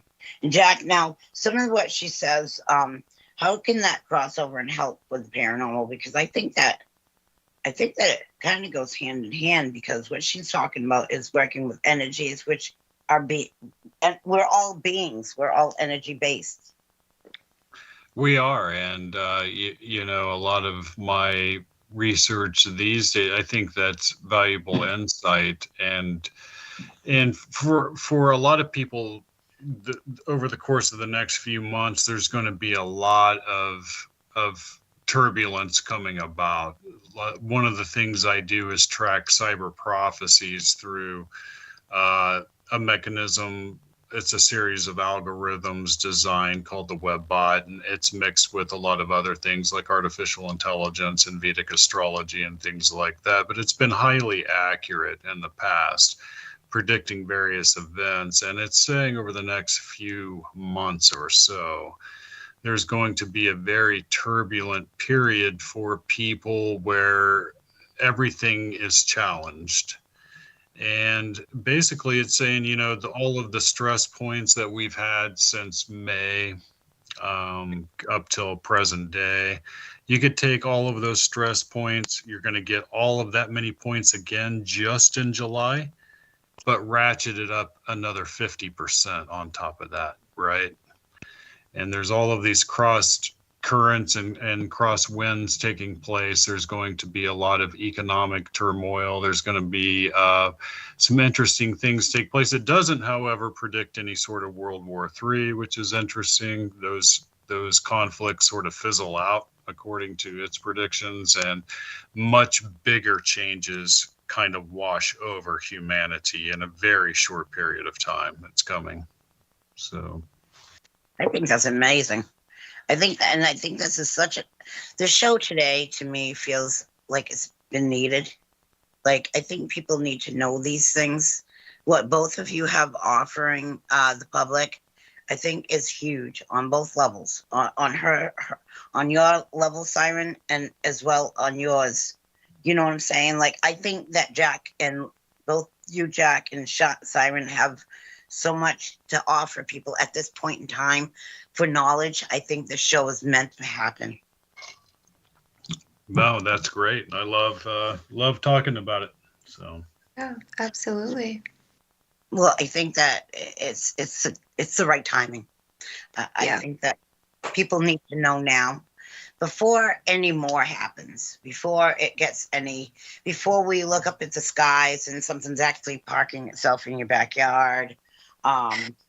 Learning a little more about what's going on up there, and not just like physically. I'm talking emotionally, like, because if you didn't notice, I swear to God, I feel like Mercury has never left retrograde ever. So many people. I mean, like, you could go to the most calm place in the world, and like a library, just say, and there's going to be one angry person that's going to change your energy. You might have walked in there with intentions of happiness and joy, and then you just run into that one person that world rubbed them wrong all week, and then they leave you with their energy, and then you walk out of there going, ugh, the energy of frustration and anger, and then your mood changes. Are you guys experiencing that, or is that just me in my little world? No, I totally believe that's true, and more and more people are becoming empathic in that way. So, well, it has to come out. All the distortion, all of it, anywhere underneath any rug, any dust bunnies, anything that needs clearing on any layer, level, internal, everything is a mirror, right? So if something is externally going on, internally it's basically the soul screaming to let it out, to release it. They've been carrying it too long. And that's happening with the earth too, but everything that's distorted has to clear so we can rebuild, so we can, recalibrate, so we can build everything all the way down to the base, but all the way within the core. It has to come clear all the way within. That's why even the internal core of the earth is clearing, the oil sliding around through the drilling, and the rise of all these sediments that have been buried, these ancient cities we're finding out about, everything that has been embedded energetically within the earth of the traumas in the earth has to come clear. So it's going to be, especially this transitionary time, I feel like really between now and 2027, it's going to all have to clear out to reconfigure. This is a huge transitionary time. So it's going to be a little loud with the energy that needs to die essentially and dissolve, completely collapse, has to come into right order. It has to come completely pure. So it might be a little loud. It might be a little ugly, you want to say, energetically sometimes, because people are popping, their balloons are getting popped because they've been holding that stuff so long. So is the earth. All these layers of these different galactic wars on earth, different continents shifting, planets blowing up, stars colliding, all that's embedded somewhere and has to be cleared. And some of these energies you were talking about before with the like the shape, shapeshifters per se, but the other energies that feel kind of in the negative realm, a lot of those energies are trying to express to clear and come into right order too. They're, say they're trapped energies somewhere, or somebody didn't entirely cross over, or another energy doing whatever it's doing. It's essentially trying to express to get something or someone that can hear it to help them reconfigure. So we have the ability to help the earth clear these other energies that are trying to communicate with us, assuming we know who that is or what it is, obviously, to discernment. But it's very important to know that there's a lot coming out to clear out. It's a lot. I think so too, because it's kind of sad. Like, I mean, you can't even go in a parking lot nowadays. There's always going to be somebody that either cuts you off or gets angry with you. I mean, it's silly. To me, it's just silly, but it just feels like there's a lot of negative in the energies of human beings. I mean, I'm so overwhelmed when I meet a nice person that's kind and they're caring, because I'm not used to that nowadays. Back when I was a kid, oh yeah, everybody was nice. But today, it's almost like you have to, it's almost frightening to meet so many negative people. And then, usually the people that you meet that are positive are much older. They're like in their 70s because they've lived through way worse. They've dealt with more, they understand life's hard. Today, life is only as hard as the person getting off the couch wants it to be. There's people that don't even want to get up to go to work. They don't want to focus on what the world needs. They don't care. It's almost like people stopped caring about progress of the earth. And if it weren't for all the millions of men that built the bridges in the world, what would happen today if we needed bridges built? So I'm wondering how the energies have changed besides the generations. We're in different times. Well, there's been a lot of manipulation with what's been, subliminally put into the thought form waves, to have people think a certain way or believe, all these fear thoughts. And that's what's really all these programs, these overlays, or these confusions, inversions is what's coming up to be seen. And some people are angry when they're seeing that, right? They're hearing about these manipulations, or they're feeling they were manipulated in some kind of way, and they're feeling a lot of things about that. So there's a lot that needs to purify, because people have emotions as humans, right? So it needs to be merged. And the confusion I feel with polarity, where you say, light, dark, good, bad, this whole thing is that nothing is inherently good nor bad, but we need to harmonize it into neutral. We need to bring it all into neutral, into singularity. So, this dark light harmonized in the middle is the sacred neutrality, where there isn't a charge. So there isn't this, energy charge where people are getting fired up or they're getting, overly swayed one way or the other, but they're able to be centered in their heart. In order for that to do so, all this other stuff, wherever it came from, however it's been, these confusions of, thought forms, etc., has to come out, has to harmonize and neutralize. Has to be purged from the planet and the people. Yes. Yeah. Because well, yeah. If it doesn't, it's just going to collapse. Well, and that's a lot of the contact and different beings that we're seeing. Oh, there's so much traffic in the sky and all these other beings coming.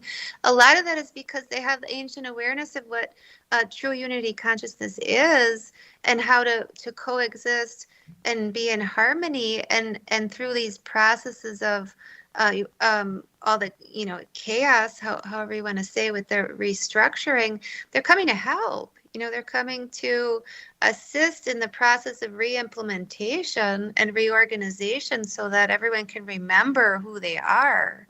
It's not a fear of, who's landing on my roof, or what ship are they on, right? Right.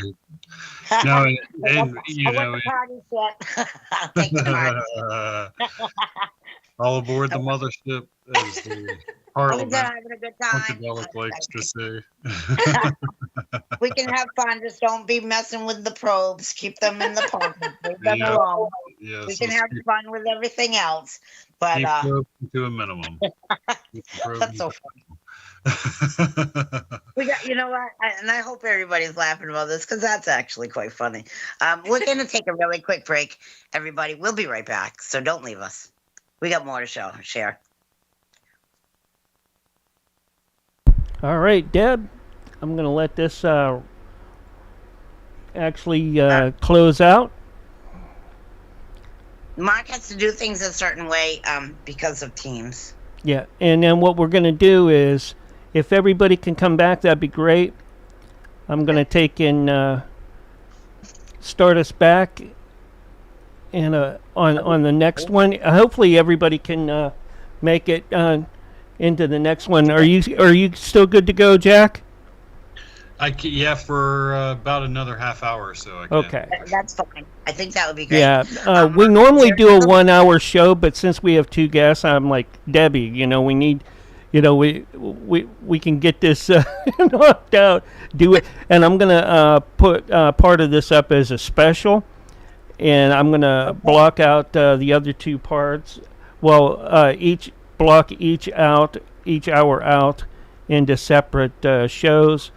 That way it'll be part 1, part 2, but there will also be one that's all combined that even has the breaks like we're having here in it. Okay? That will be part of the special. Roger Hansen, check in the chat, guys.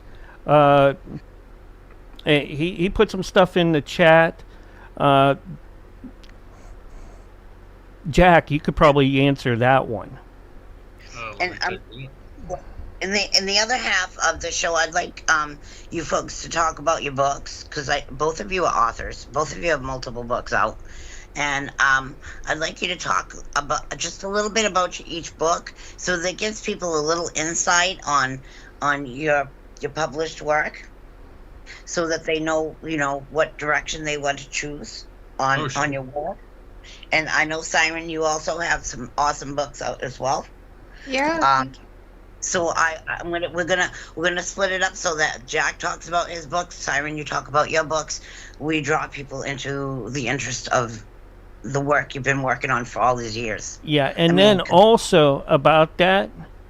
I'm gonna get a drink of water, everybody. I'll be right back. Yeah, and also with that, I'm sure Debbie's going to want to have each of you back separately again later on. All right. Oh, for sure. All right. Oh my God. Because this kind of caught me off a little guard too already, but that's fine. We're good to go. I'll get it going. Cool. Yeah, when you archive this one, I'll get it out to all my social media. Yeah, I will archive this all out. It is even on YouTube, so you can actually catch that and put it over to your channel there Jack Oh, and Siren, if you have a YouTube channel, yes, I do. okay, you can add that too. Oh, we always let the guests take and put that stuff up, whether it's from YouTube or any other platform that you want to take and record it, or get the even when I take and post out the links after it's been edited. All right. Okay. Cool, But there cool. is a raw copy going right now. All the platforms pretty much make a copy of all the shows when you take and stream to them. There's few exceptions, and I don't think I'm on any of those that don't. So Okay. we are on right now, probably 16 platforms. All right. Well, folks, stick around. Hold on, because I'm going to bring those folks right back. Just let me put you all on standby here for a sec. Yeah, I'll get the call going again. And hopefully we'll get Debbie back right away. So I hope everybody out there is enjoying the show and the stream today. Multitasking, like I said, multitasking has never been my forte, but hey, I do a lot of that when I take and have to do a lot of that when I do the production work here, whether it's just streaming to multiple platforms or multiple platforms plus the excuse me, the radio stations too. Baby Girl 143 in the Kick Chat, along with Roger Hansen and Marco DJ Channel. So, let's get the folks back in here.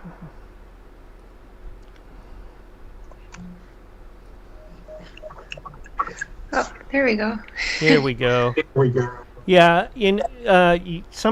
with this you have to kind of wait for the thing to reset. Oh yeah. There Those we go. crazy teams. Crazy teams.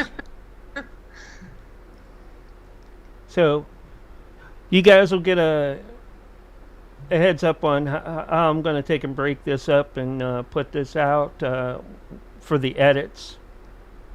So, hopefully that'll help you guys too. Thank you. Absolutely, All right. that's cool. All right, let me take the All right. standby down and Hi. Let me get this. look out. Our hostess with the mostest is back. Here she comes. There she is. All right, Deb, you ready? 3, 2, 1. Hey, welcome to Hollywood Red No, Carpet no, Radio. no, wait. I'm just messing with you. For crying out loud. Okay, well, You leave him alone. yeah, moving along. Okay, there we go. Now, let me give you the countdown. 3, 2, 1, and you are back.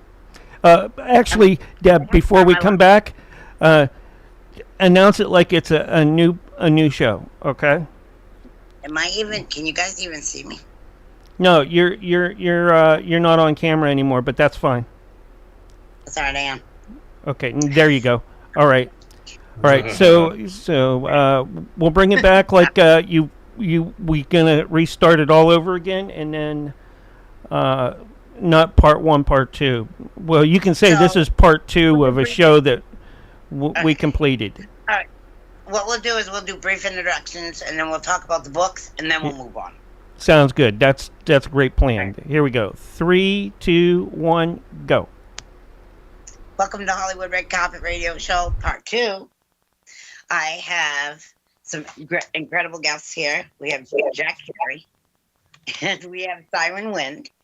Two of the most incredibly intelligent people in the cosmos, I'll just say. Okay? Welcome back to the show, guys. Jack, we'll start with you, and let's talk a little bit about the books that you've published, a little bit about each one of those, and then we'll move over to Simon. Oh Lord, well, I have a lot of books out there because I've been doing this for so long, but you know, probably the one I would tell everybody, I have a new release, and it's called The Devil's Key, and in it I basically trace all of the evidence for the idea that there are vast quartz crystal deposits around the planet. These quartz crystal deposits can become ionized, and when they do, they're able to open interdimensional doorways.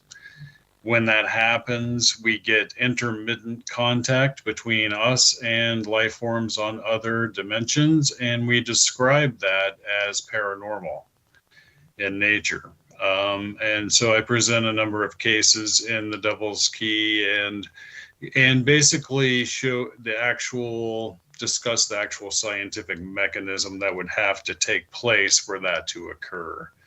Hopefully in an effort to kind of zero in on what the mechanism is that's occurring, that's causing all of these mysterious missing person cases in these various areas where there are large quartz crystal deposits. So that's awesome. Now, do you have the name of your books? Yeah, I sure do. If you just do an author search on Amazon, all 10 of my books will come up. I have published books on Bigfoot, on cryptid animal. I have a North American cryptid animal guide. I've got a book on the dog-man phenomenon called Dog-Man Legend Meets Science, in which we actually discuss the science behind the sightings of what might be an actual living species, you know. But if you do an author search, they'll all pop up, and each one covers a different type of paranormal phenomenon. So, wow, that's incredible. And Simon, talk a little bit about your books, and because you've got a lot going on as well. Oh, yes, there's actually 6. There's 6 that you can find all on Amazon as well, versus, saying all the different titles, because they're very, very different. Different frequencies and energies, and they're all healing and activating with variations of color frequencies, number sequences, a word, which is high frequency poetry that stimulates, activates, opens, clears, expands through light codes, geometric templates. There's geometric drawings that are ancient codes that are very similar to, a lot of people have said they're similar to things they've seen on ancient pyramids, structures, etc., meant to activate one's own dormancies. So some of the different books have openings for journaling, automatic writing. They might get sparked to write their own light languages, have remembrances that way. One specifically is called Activations for a New Earth. And every single book, for example, especially that one, is created on a different part of the magnetics of the Earth. So there's different energies within it and different information that would come through. Another was Let There Be Light, was created on the Eclipse Gateway, with all the energies flowing through the Eclipse Gateway, and it was on the direct line of totality. Like literally, there was a Caltech science person there standing between 2 trees saying, we're here to give a presentation because this is the direct line of totality for the North American line. And I just happened to be there. So this whole book was sparked through that, the energies, light, frequencies, and if you do a search of my name, kind of like Jack was mentioning, on Amazon, you'll find all 6 with all of the descriptions, as some are in full color with different intentions that you may be drawn to different ones at different points in your life to to expand with. So all energy transformational, activating to essentially accelerate remembrance of what we all have as inner dormancies. That's incredible. And I was looking a little bit at the writing. I've never seen anything like that, other than, like you said, the Egyptians. Um, how did you learn this? Because I wouldn't know if I was in your shoes before you were. I wouldn't have no idea what I would be looking for. Right. Well, when I was younger, probably 3 to 4 years old, I would spend hours and hours drawing. And in my early days of school, we were in a Catholic grade school, and I would draw these symbols in Mary's halo. I was drawing these symbols in Mary's halo, and we had nuns, right? They were saying, "What is that? What are you doing?" And that's what I was seeing in the halo, in the light, was the different symbols as ancient information, which some people call light codes, light language, which one code has so much information and ancient technology that can do so many things when it's active. And that was this original spark of creating the books with the poetry, was that it has the potentiality when active to really activate a multitude of things, bridge, anchor, energy. It can clear, it can open, it can transfigure, especially the geometric templates. We look at, blueprints and divine design. There's all these different functionalities of light codes. And so, depending on the book, they're specifically created for those purposes. Wow.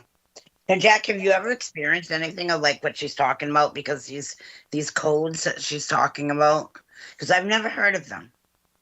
I have not, but but what comes to mind when she discusses the like symbols and stuff is the sort of lost language of Enoch and the angelic beings, that Edward Kelly and John Dee were said to have channeled, and they were presented with this language, one symbol at a time backwards, this alphabet, which is interesting because it's since been studied by philologists, people that study the formation of languages themselves. And this is a complete language. And they say that it's impossible for anyone to just invent a language. And here's one that just appears out of nowhere, out of thin air, in history, complete with syntax and you name it, all of the things that make up a language. And they got it from, ethereal beings. Right. Like, it's almost like you're getting downloads from something of a higher being. Right. To get that knowledge to create, I don't know, is it like letters or is it symbols? Well, it's more, I guess somebody would probably say, more symbology looking, because it's not an actual alphabet. But what's within it, because we're basically writing light, is what's happening is it's light, and it's technology. So that which is in each symbol is completely different, but there's just a massive amount of information within it, say whatever the purpose is, whatever it's holding, whatever frequency that it's vibrating at, whatever potentiality it has. And when anchored or offered in a certain way or a certain place, can completely transform energy. It can bring through a multitude of possibility. And everyone really has that possibility the same way they have a telepathic communication. Everybody has a possibility for that as well, innately, where we're returning to now.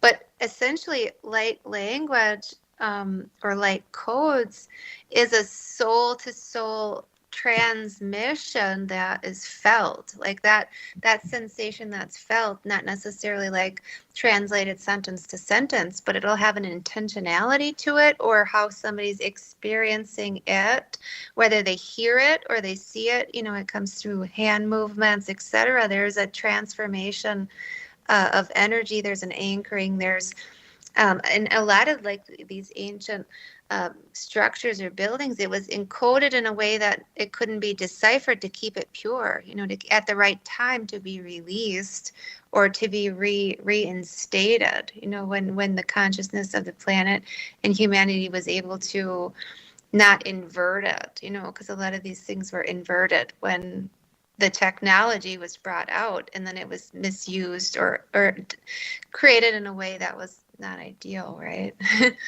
Right. See, let's not NASA get a hold of this, because that special language is maybe connected to something else way higher than us. The beings are maybe there's a possibility these beings are using this to help you becoming connected. Because I mean, what is your thought process? Well, there's different perceptions on the codes in the languages. That some people will say that they're actually like channeling a being or a collective, or it's coming specifically from someone or somewhere, or knowing it's somebody that walked here in a body at some point, connecting with them to share information. But I specifically don't channel from other beings. Like, I don't call for anyone or bring anyone through. To me, it's my soul language. It's the codes that I'm carrying, and I'm bringing it through language, through the frequencies I create for like meditations, for the energy sessions, for transforming energy is literally source energy through me, through my vessel, as it's tuned, and as I'm tuning and toning it to create an effect of transformation or anchoring or shifting or opening, and depending what I'm doing, if it's with the earth or with someone working with their multidimensional layers to clear, access, activate, will be different. So it might sound differently, it might come out differently, it might be a conjunction of the hands and the tones, or where it sounds like an actual language. But it all depends on what's in those codes, what's in them, and what are their intention. So somebody may even perceive it differently than another, the way that they hear it sound, just as we perceive a sentence or somebody's, what they're saying differently. You could say something to someone, and someone in the same room will hear completely different translation, and you might even say, well, that's not what I said. It's like, well, they'll perceive it how they perceive it, or whatever it'll bring up or out or activate within them, or sometimes trigger even in some kind of a transformative way, will be based off of the energy of it. So that's how you see some of the ancient languages, they look different. So, different translations, different codes are from different star systems, even have a different way of writing. Some are horizontal. I typically write completely vertical, where it's up and down, and it's not always the perceived left to right. It's whatever's coming through, or the geometrics of it has a very specific configuration for whatever the function is. And the up and down is Japanese too. I do believe that's how they write, is in rows, going like that, not like we write like this. Yeah, yeah. And they have also similar, like, I would say similar like codes, because their letters look more like, little houses and lines and dots. You know what I'm saying? Yeah. I've seen different, like those kinds of languages or calligraphy, and it has sort of a similar layout, you could say, Yeah. because it's more vertical. And there are some strings of the translation or of the code that are connected, where the code lines are connected. Each part of the information is connected. Some are more individuated, where there's a small symbol, then there's another line, depending on what it's actually for. But it does have sort of that look to it, in a way. Oh, yeah, that's amazing. Now, Jack, what are some adventures that you're looking forward to doing moving forward? Because I know we've only got a few more minutes with you, and I would love to get some more information out of you. So, Sure. Well, amazing year. I did want to touch on that whole language idea Oh, because sure. because the Enochian language was constructed in such a way that each one of these symbols really is what they are. Each one's a symbol obtained by these non-human intelligences, right? And each one of those symbols equates to a number, and each number equates to a frequency, right? It's called, this is called a notericon in like ancient Hebrew. Actually, you can do this with ancient Hebrew too. But what you can do is actually mathematically imagine a language constructed in such a way that you can mathematically construct words that contain entire sentences within them, so that when you speak a sentence, you're actually speaking like 10 sentences, right? But that are pronounced in such a way that they emit mathematically accurate harmonic frequencies that work like a hacker code on the reality matrix around us. Yes. Imagine a language that you can speak a word and cause instantaneous change in the reality matrix around you. That's the kind of language that the Enochian language appears to be. Wow. That's amazing.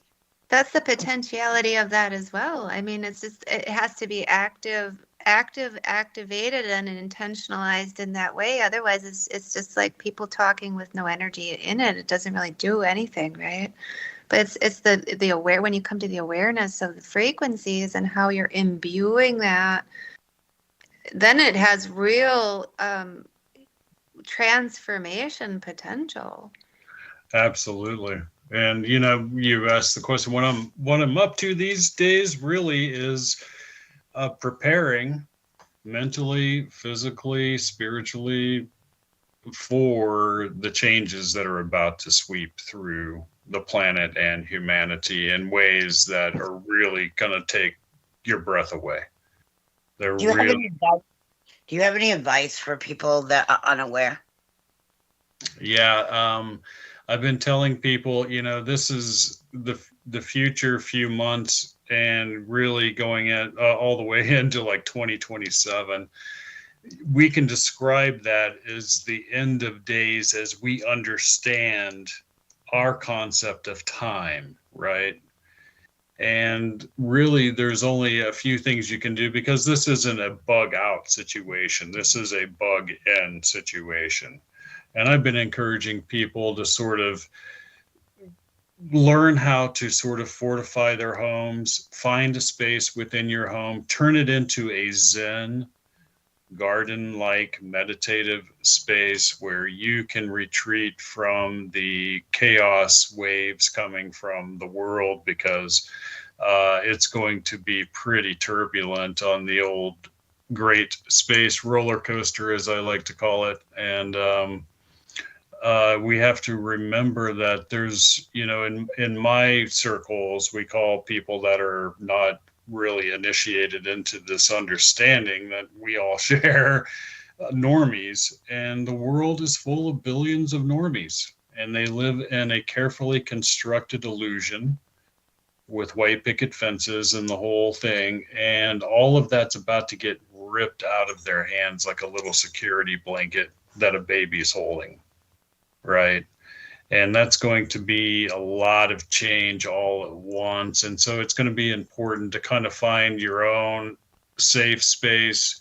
Make your home your safe space. Make it your castle. Make it your fortified fortress. Make it the place that you can sort of hunker down and just get through the next few months, because on the other side, good things occur. Webbot talks about sci-fi world emerging. We're going to come up to a point here where all of the money that's been used to keep all of this alien technology we possess a secret, that all dries up and goes away, right? Doge was a big part of that. Doge found 13 magic money machines in the treasury that were just printing money that was going into all kinds of black holes that they can't even trace, black budgets, just printing it. Wow. Just Wow. nobody even tracking it. In fact, it didn't even have the codes on it to be able to track how much they had printed. Right? Well, the Webbot says that all of that money to break the country. Yeah, that's being funneled into these deep, what they call special access programs that contain all of this back engineered alien technology, and all of that money dries up. And when it dries up, so does the secrecy surrounding it. And that technology gets leaked out into the populace. And once it does, we have sci-fi world emerging. Amazing technologies, even medical technologies that will allow for long lifespans. Imagine living 200-300 years easily. That I wouldn't want the wrinkles of a 300-year-old person, but I kind of, it would be nice to see your great grandchildren. Right. But imagine what your body would look like. Well, you would regenerate that. Please preserve. Well, they'll be able to, right now, they can almost 3D print you an organ made out of your own DNA. That's crazy. So I think that's crazy. I don't think we should have that type of power, to be honest. Right. I think our DNAs are perfect the way they are. I mean, not everybody's perfect, but you know what I'm saying? Perfect as the human being can be. Right. But I would, and I would tell everybody out there, don't, there's going to be some scary waves coming.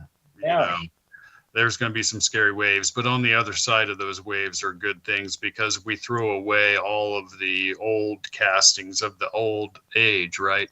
All of the secrets that keep us imprisoned right now on this planet were all accrued over the age of Pisces. And the age of Aquarius is the age when all secrets become revealed. Well, think of each secret as it gets revealed in our event stream as a species, causing a little earthquake going off, right? Oh, yeah. Yeah. You got a lot of these earthquakes about to occur, because each one, there are repercussions for secrecy. And those repercussions are felt on the backside when it's no longer secret. So all of those secrets get revealed. That is the Great Awakening. That's the great freedom that awaits us, the liberation that awaits us. But it's going to be a shocking sort of long, period here where we have earthquake after earthquake of secret being revealed. Everything you can think of is about to just come out. Everything from the JFK assassination to alien technology to the Epstein files to the fact that it appears as though there have been human beings engaged in an eons long communication with non-human intelligences in order to keep the rest of us enslaved. All of that comes to an end. Wow. That's awesome. Thank you for sharing all of that incredible information with us. I'm very blessed to have had you come and share with us. I think we're helping to educate people on the different aspects of the unknown. And I've never heard of this stuff, so to me it's interesting. Great. And I appreciate your input, your knowledge, your study, because I know that it could not have been easy to find a direction to study because there's so many different things. Like you said, you work with a lot of different things. But now you are going on tour. Is that correct?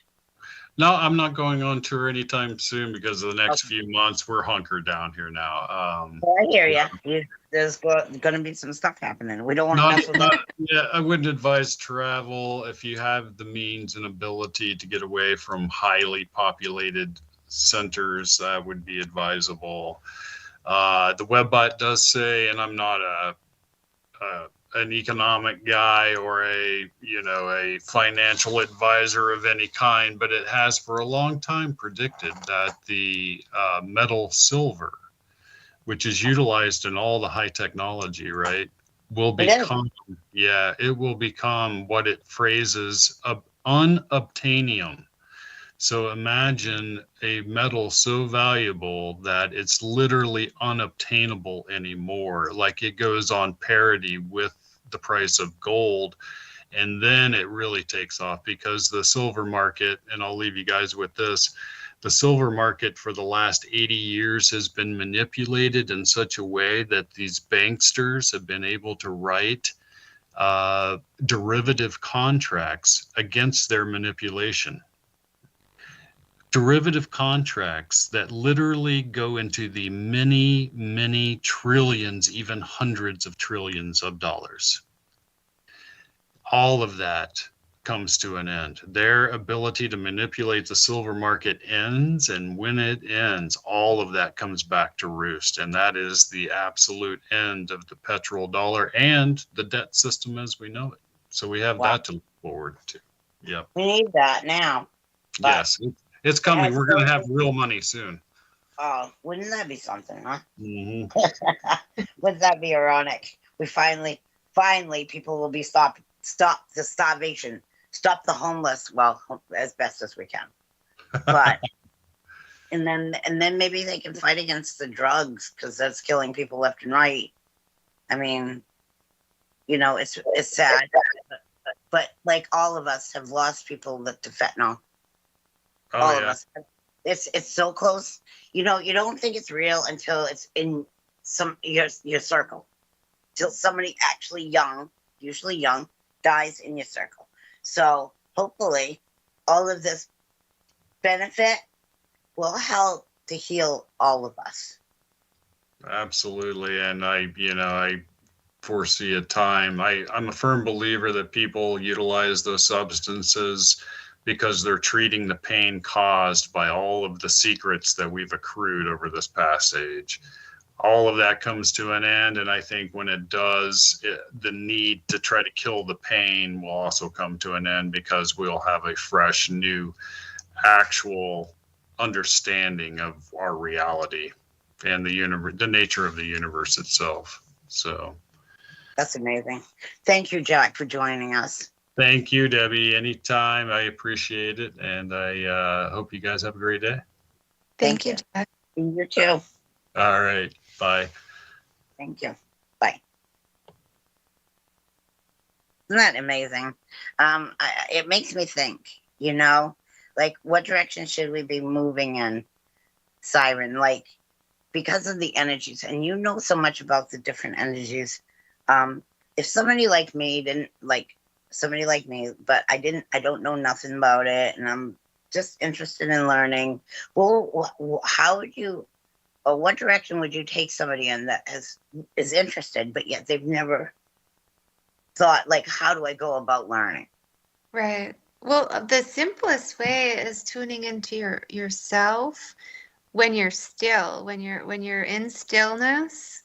Meaning that, say you're, outdoors is a great place to connect, a great way to connect and feel energy. Just allowing yourself to feel energy is a real basic beginning point where if you're feeling the sun, you're feeling the sun on your face, how does that feel? How do you feel when the birds are singing? Really simple privileges being on earth. We're surrounded by matter and we're surrounded by beauty. And how does it feel to receive that? Helps us in our present moment to be present in whatever our experiences, that nothing is mundane. You know, they're going to the grocery store isn't mundane. There's so many possibilities that we could feel and allow ourselves to feel, which will help us tune into our heart and allow us to through these processes of transformation, all these transitions that are going on, it'll help us stay present and also reset our own energy, because we can literally reset our energy even if we experience something that might feel a little stressful, or another person that is having a more difficult time. Once we allow ourselves to really be present with our feelings, we can shift out of that so much faster just by tuning in. So really, really refining our own energy and finding those simple delights, like, you know, the birds or the sun or going for a walk, that allow us to reset and allow us to connect to really the infinite source of energy, you know, by any and all names, you know, source, creator, God, all the names that is the same energy. It helps us connect to those fields of purity to show us how to go within, you know, how we can go within and find our still point, our heart, what makes us happy through our own transitions. Because when I want to reconnect with myself, I actually go swimming in the river. Right. Not in the lake, not in the ocean, although the ocean does work for me too. But in the lake. In the river. The river gives me energy. I don't know how that water balance, because we're all made up of mostly water. I don't know how that water base works for me, but I always feel it's almost like it's like, I don't know if it's like reborn or my energy level is where it might have been more closer to negative. Now it's more positive. It's almost like it cleanses me. Right. And I don't know if you experience that, but that's my form of meditation pretty much. It's like when I could dip my feet in and still get that rush of positive. Right. And I don't know if it's Native American waters or how that works, but I'm a firm believer that things in nature can bring us right back to our original form.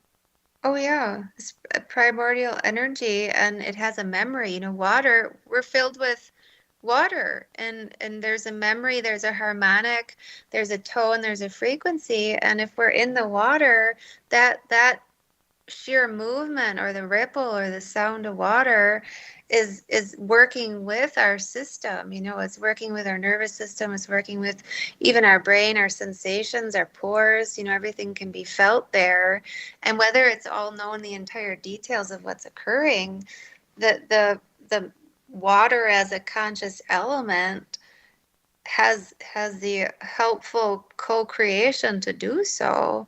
And it really is, it's simple and instantaneous. It can be that, like, what, like the term "go to your happy place" could really be something that simple, right?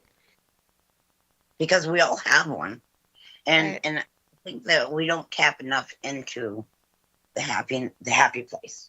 Like, we're so in a rush, in the hustle and the bustle of our lives. We can't stop to smell the coffee, let alone the roses. We just Right. don't, because people rush us.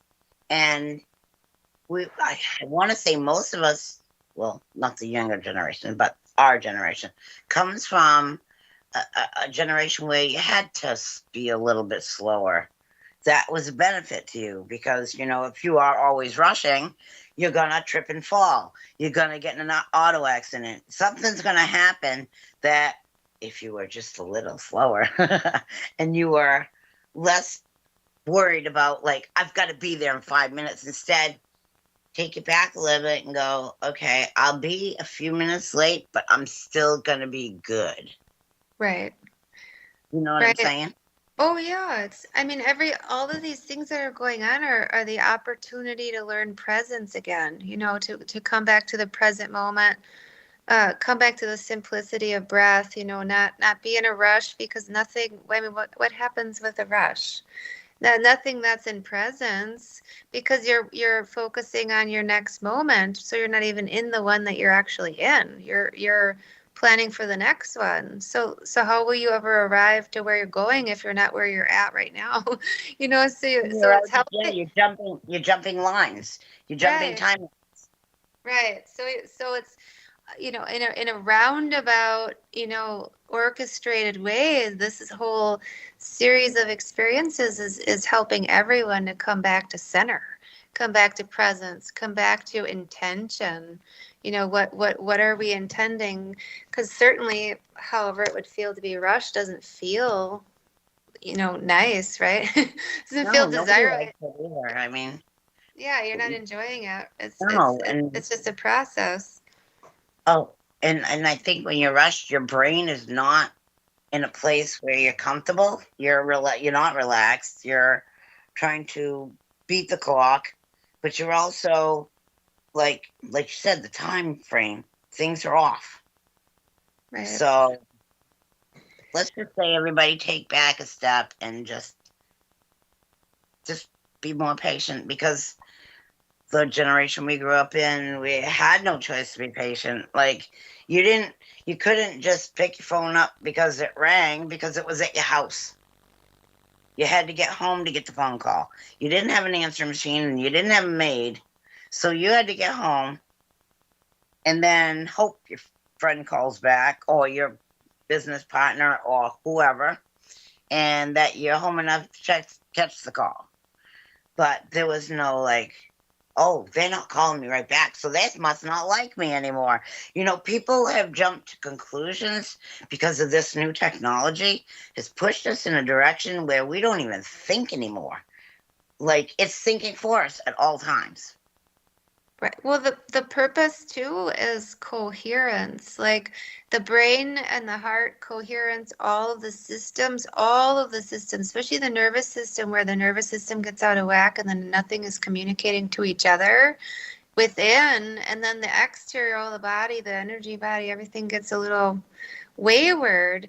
But coherence is where you're in balance, you're in harmony and balance, and creating that is part of that is presence. Being present, it feels different. It has a different energy to it where there's not really any space for the thoughts to be doing all those other things, or getting into those wayward cycles, or even magnetics where other people that are in those chaotic energies won't even come around, or you might not be visible to them because they're in a completely different dimensional frequency and they're blurring by because they're in a hurry and you're in the water for a swim. So it's like you don't even need to expend any energy on what you're not doing or what you're trying to not have happen, because you're coherently creating your reality, which is really who we all are, as these creators of our reality.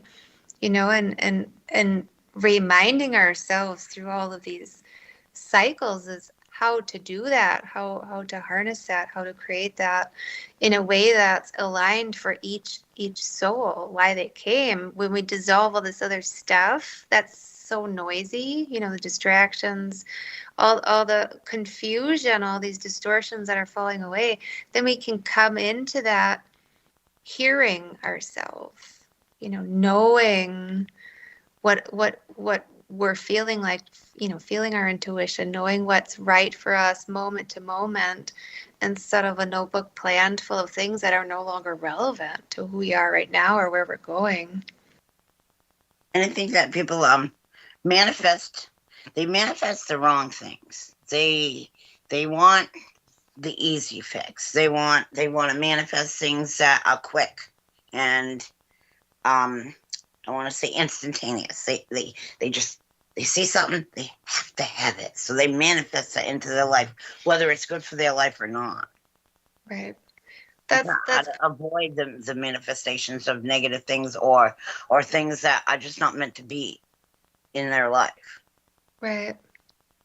Well, something that's kind of interesting when I was a child, because of the telepathic way I was seeing the energy when people would have thoughts, like I could see the shapes and the colors of what they were thinking. I was so confused. I was confused how I could feel their thought was one thing, and then they were saying something different than what they were thinking, and then their outcome was a third thing, which was nothing like what they said or thought, because it was all this decoherence, because their thought and their intentions were different. The energy they were emitting was different, so their Oh, result was even furtherly different. And they were so, their outcome would be, frustration, anger, irritation, etc., because there's nothing communicating in proper harmonics with each other, because they're all saying a different sentence over on the top of each other. So now, it's what it was communicating in their reality, something that they'd say, oh, I don't want that. Well, of course, more of that, what you don't want, is happening, because nothing is even talking to each other. They can't hear each other because they're all on different planes. I mean, in a way to look at it, right? oh, sure. And something that Jack was saying, I was wondering about your intake on that, where he was explaining that the next few weeks there's going to be a lot of um, weird things just kind of like happening to all of us, and to meditate. What are your thoughts on that process, or just that subject in itself? Well, I know that everything that needs to be dissolved is, because it has to collapse. I mean, that's in order for everything to be rebuilt correctly, all this other stuff has to dissolve. But that also makes the space for what's correct and aligned and Yeah. proper order to be rebuilt. Like, that's what's making the space, is to move all this other stuff out of the way, clear it out. So Oh, yeah. there's going to be waves of, you could say information, energy movement, shifts in the earth, et cetera, et cetera, et cetera, and on all these different structures that need to come apart. And it's so vast of what's been, out of harmonics, that it's going to fizzle apart in so many different ways. But if we focus on those things, for example, like going for a swim, going for a walk, focusing within our heart, finding something that makes us happy, that brings us joy, that makes us feel centered and comfortable, happy, joyous, friends, etc., parks, hiking, drawing, journaling, or even moving energy through journaling, then we don't get swayed into these other things. It doesn't mean we're denying they're not happening, but we're focusing on why it's happening, because it has to happen for the reconfiguration and the unification. All of this stuff has to get cleared out, because you're not going to build a new house on a structure. Say you have a structure that's a 1900s house, just an example, but a 1900s house, and it needs renovation. You don't just start patching it with drywall and right, it's going to fall down again. You have to You take never it know all what's the way behind the down. wall. Yeah, Right. you don't even know the bones of what's going on with the inners of the walls. Because I personally live in a 220-year-old house, and God forbid you take a wall down in this house. They're made like bricks. They're solid all over. But Right. if you do, I have no idea what's in the walls. I'm afraid to find out. I don't want to Right. find. I don't want to find John in the walls. Right. You don't know what you're going to find. And No, that's the you thing don't that, know. No, you don't know. yes. I don't want to, and I'm Okay. not ready to find out. But Right. I think that's funny. That's so funny. But now, is there anything that a person could help themselves, their body, their shell, dietary wise? Is there something that people could ingest that will help them through this process? Because if you didn't notice, there's a lot of people with lactose intolerance, peanut allergies, all these different things that when I grew up, if you didn't eat your peanut butter sandwich, your parents would kill you anyway. So, all these new things that we are the next generation, the new generation, are all allergic to. Dietary products like milk and creams and butters. God forbid all of my kids have like lactose intolerance. Now, if you didn't drink milk when you was at the dinner table, you weren't getting anything else. So I'm just trying to figure out, like, is there something that our bodies would much rather have in them that will help us through this process of the waves, because I mean, we all want to eat healthier and we all want to have a good shell. Right. But water is huge. Lots of liquid water, but the intention that is within the water too. For example, you can technically purify and change the energy of anything. And there's a lot of engineered foods. Obviously, the soy is a big one, causing all the endocrine disruptions. Beyond that, like so many other disruptions within the body, the soy and all the goo that's in these engineered foods. And so to purify, if you're going to look at the salad foods, come to natural foods, organic, something that is grown in the soil or a greenhouse preferably. But if there's ever a question, change the energy, pray over it or say thank you, but you give gratitude to your water, your food. That will change the energy, just like anything else.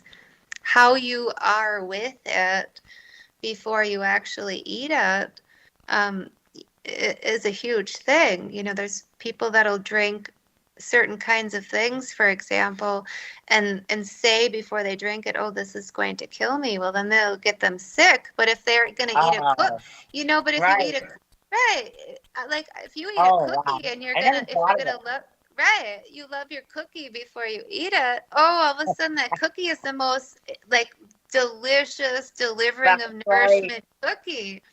If you're like, oh, I got water. I don't want to have water. I'm gonna drink the water. Then the water don't taste as good. Right. Or your brain says to you, you don't like this water. Right. You're not gonna like this water. It's huge. But if you go, oh my goodness, I can't wait to drink this water. Yeah. Now you've just changed the whole program, the whole DNA of the water. Just the whole frequency of it. Oh, I need it to refresh me. So when you drink it, your thoughts are refreshing. Then it's refreshing. Exactly. Do we trick ourselves?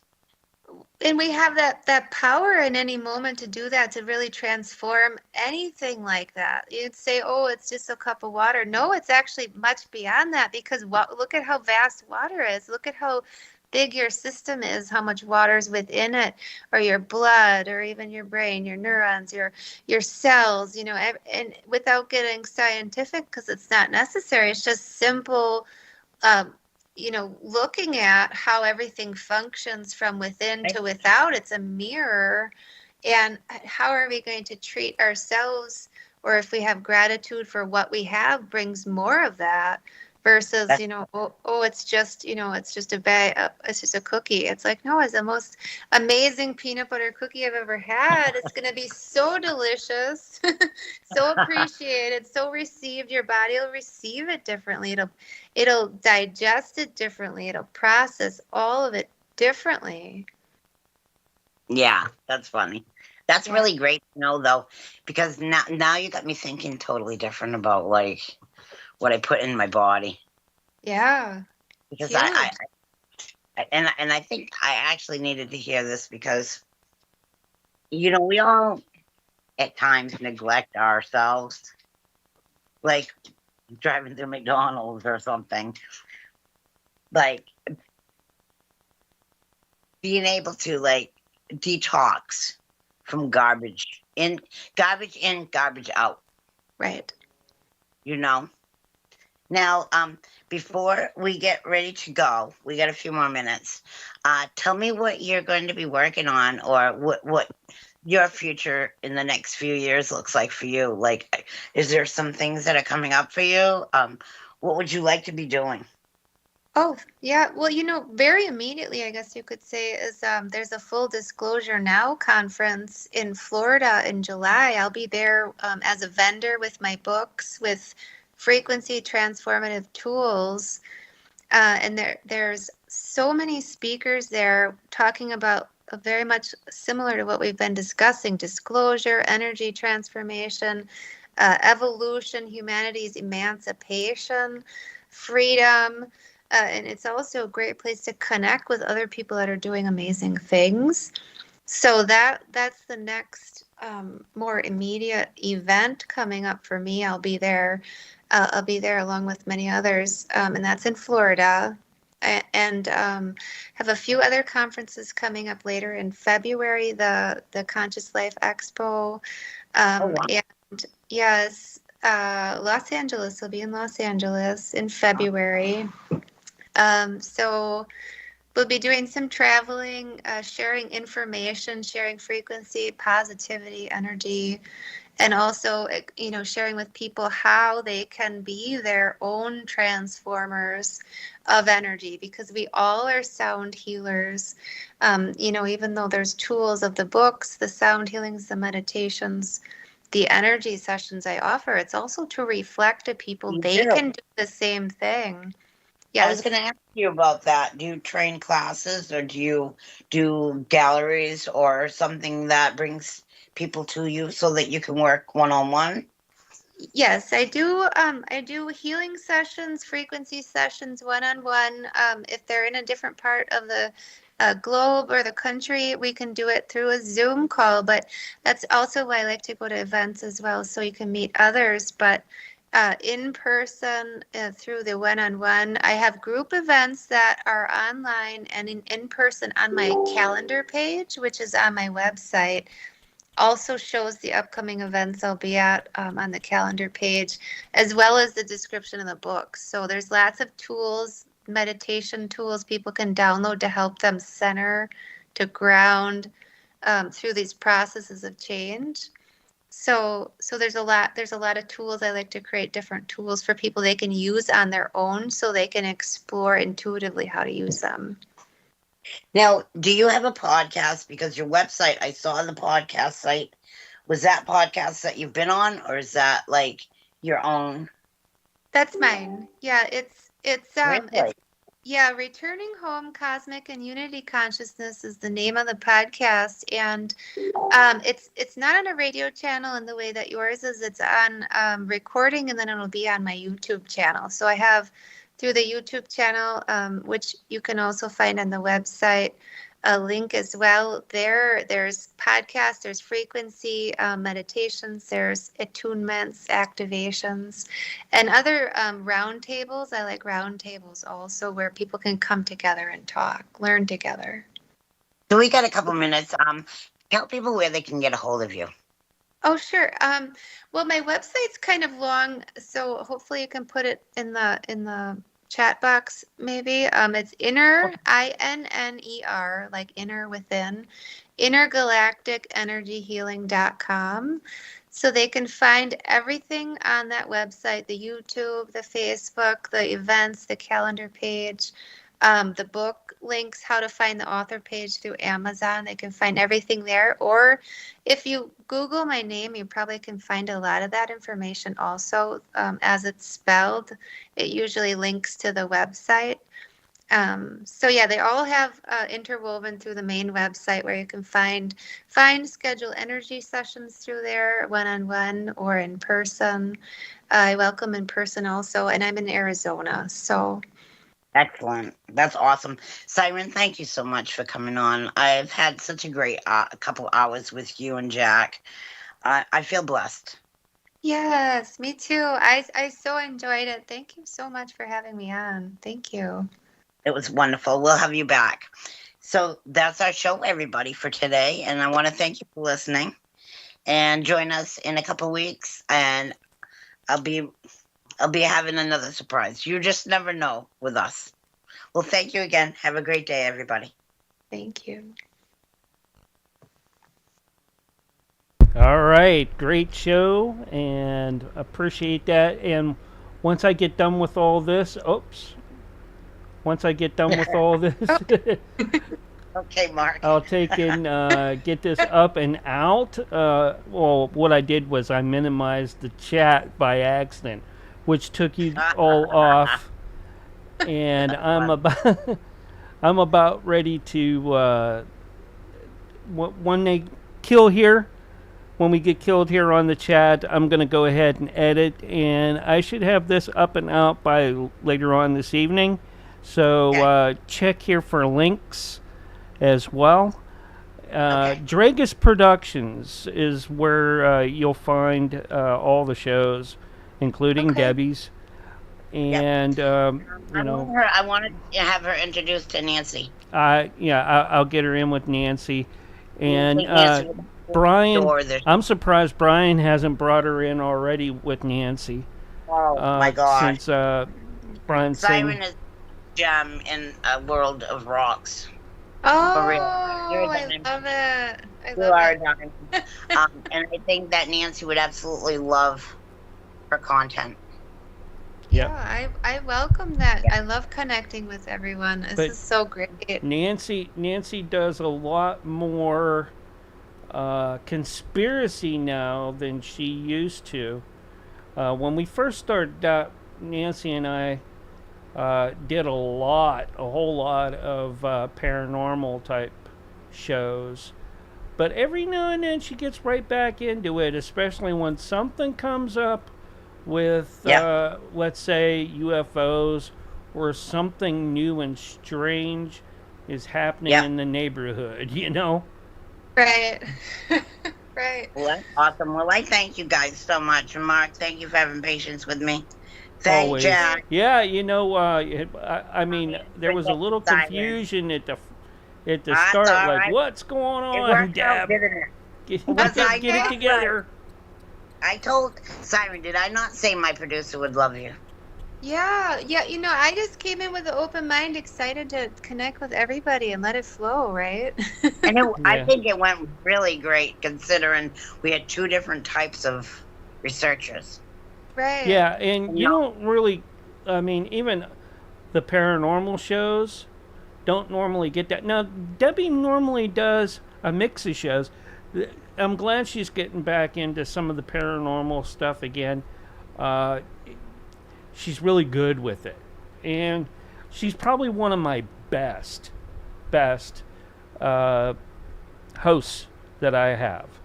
So, I mean, if anybody has a show and they can't make it and they're a host, well, my go-to is her and Nancy. You know? Right.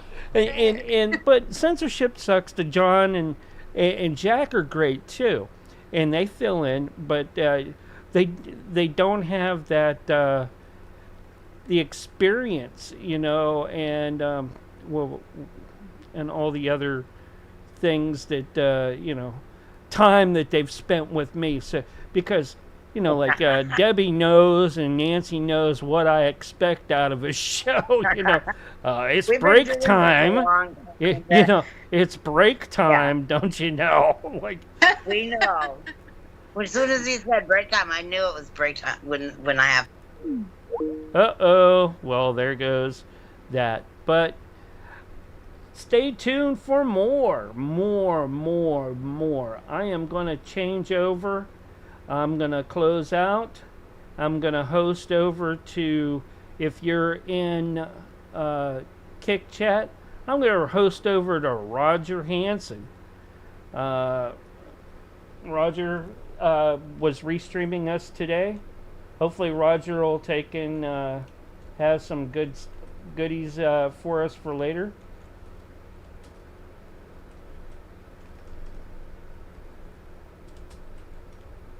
No, Roger, I can't bring him up for some reason. So we'll go to the Great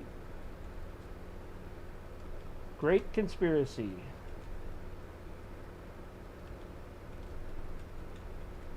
No. Well, let's see here. Who do we have that we can host into? Since we have a little bit of folks still left here.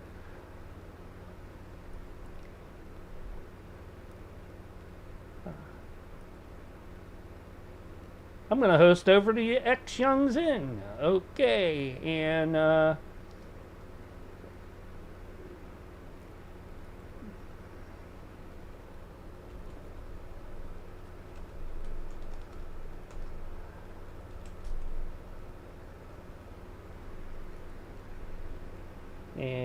we'll be going over there. And if you're in D Live, I'll probably be hosting over to DK Spiracy. All right. So let me close this up. There. And I'll get that rolling here in just a sec too. Host and rerun.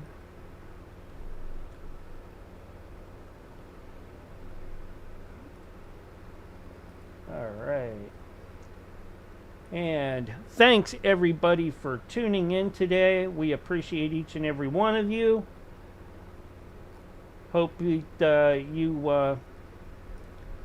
liked the stream today, as we love you.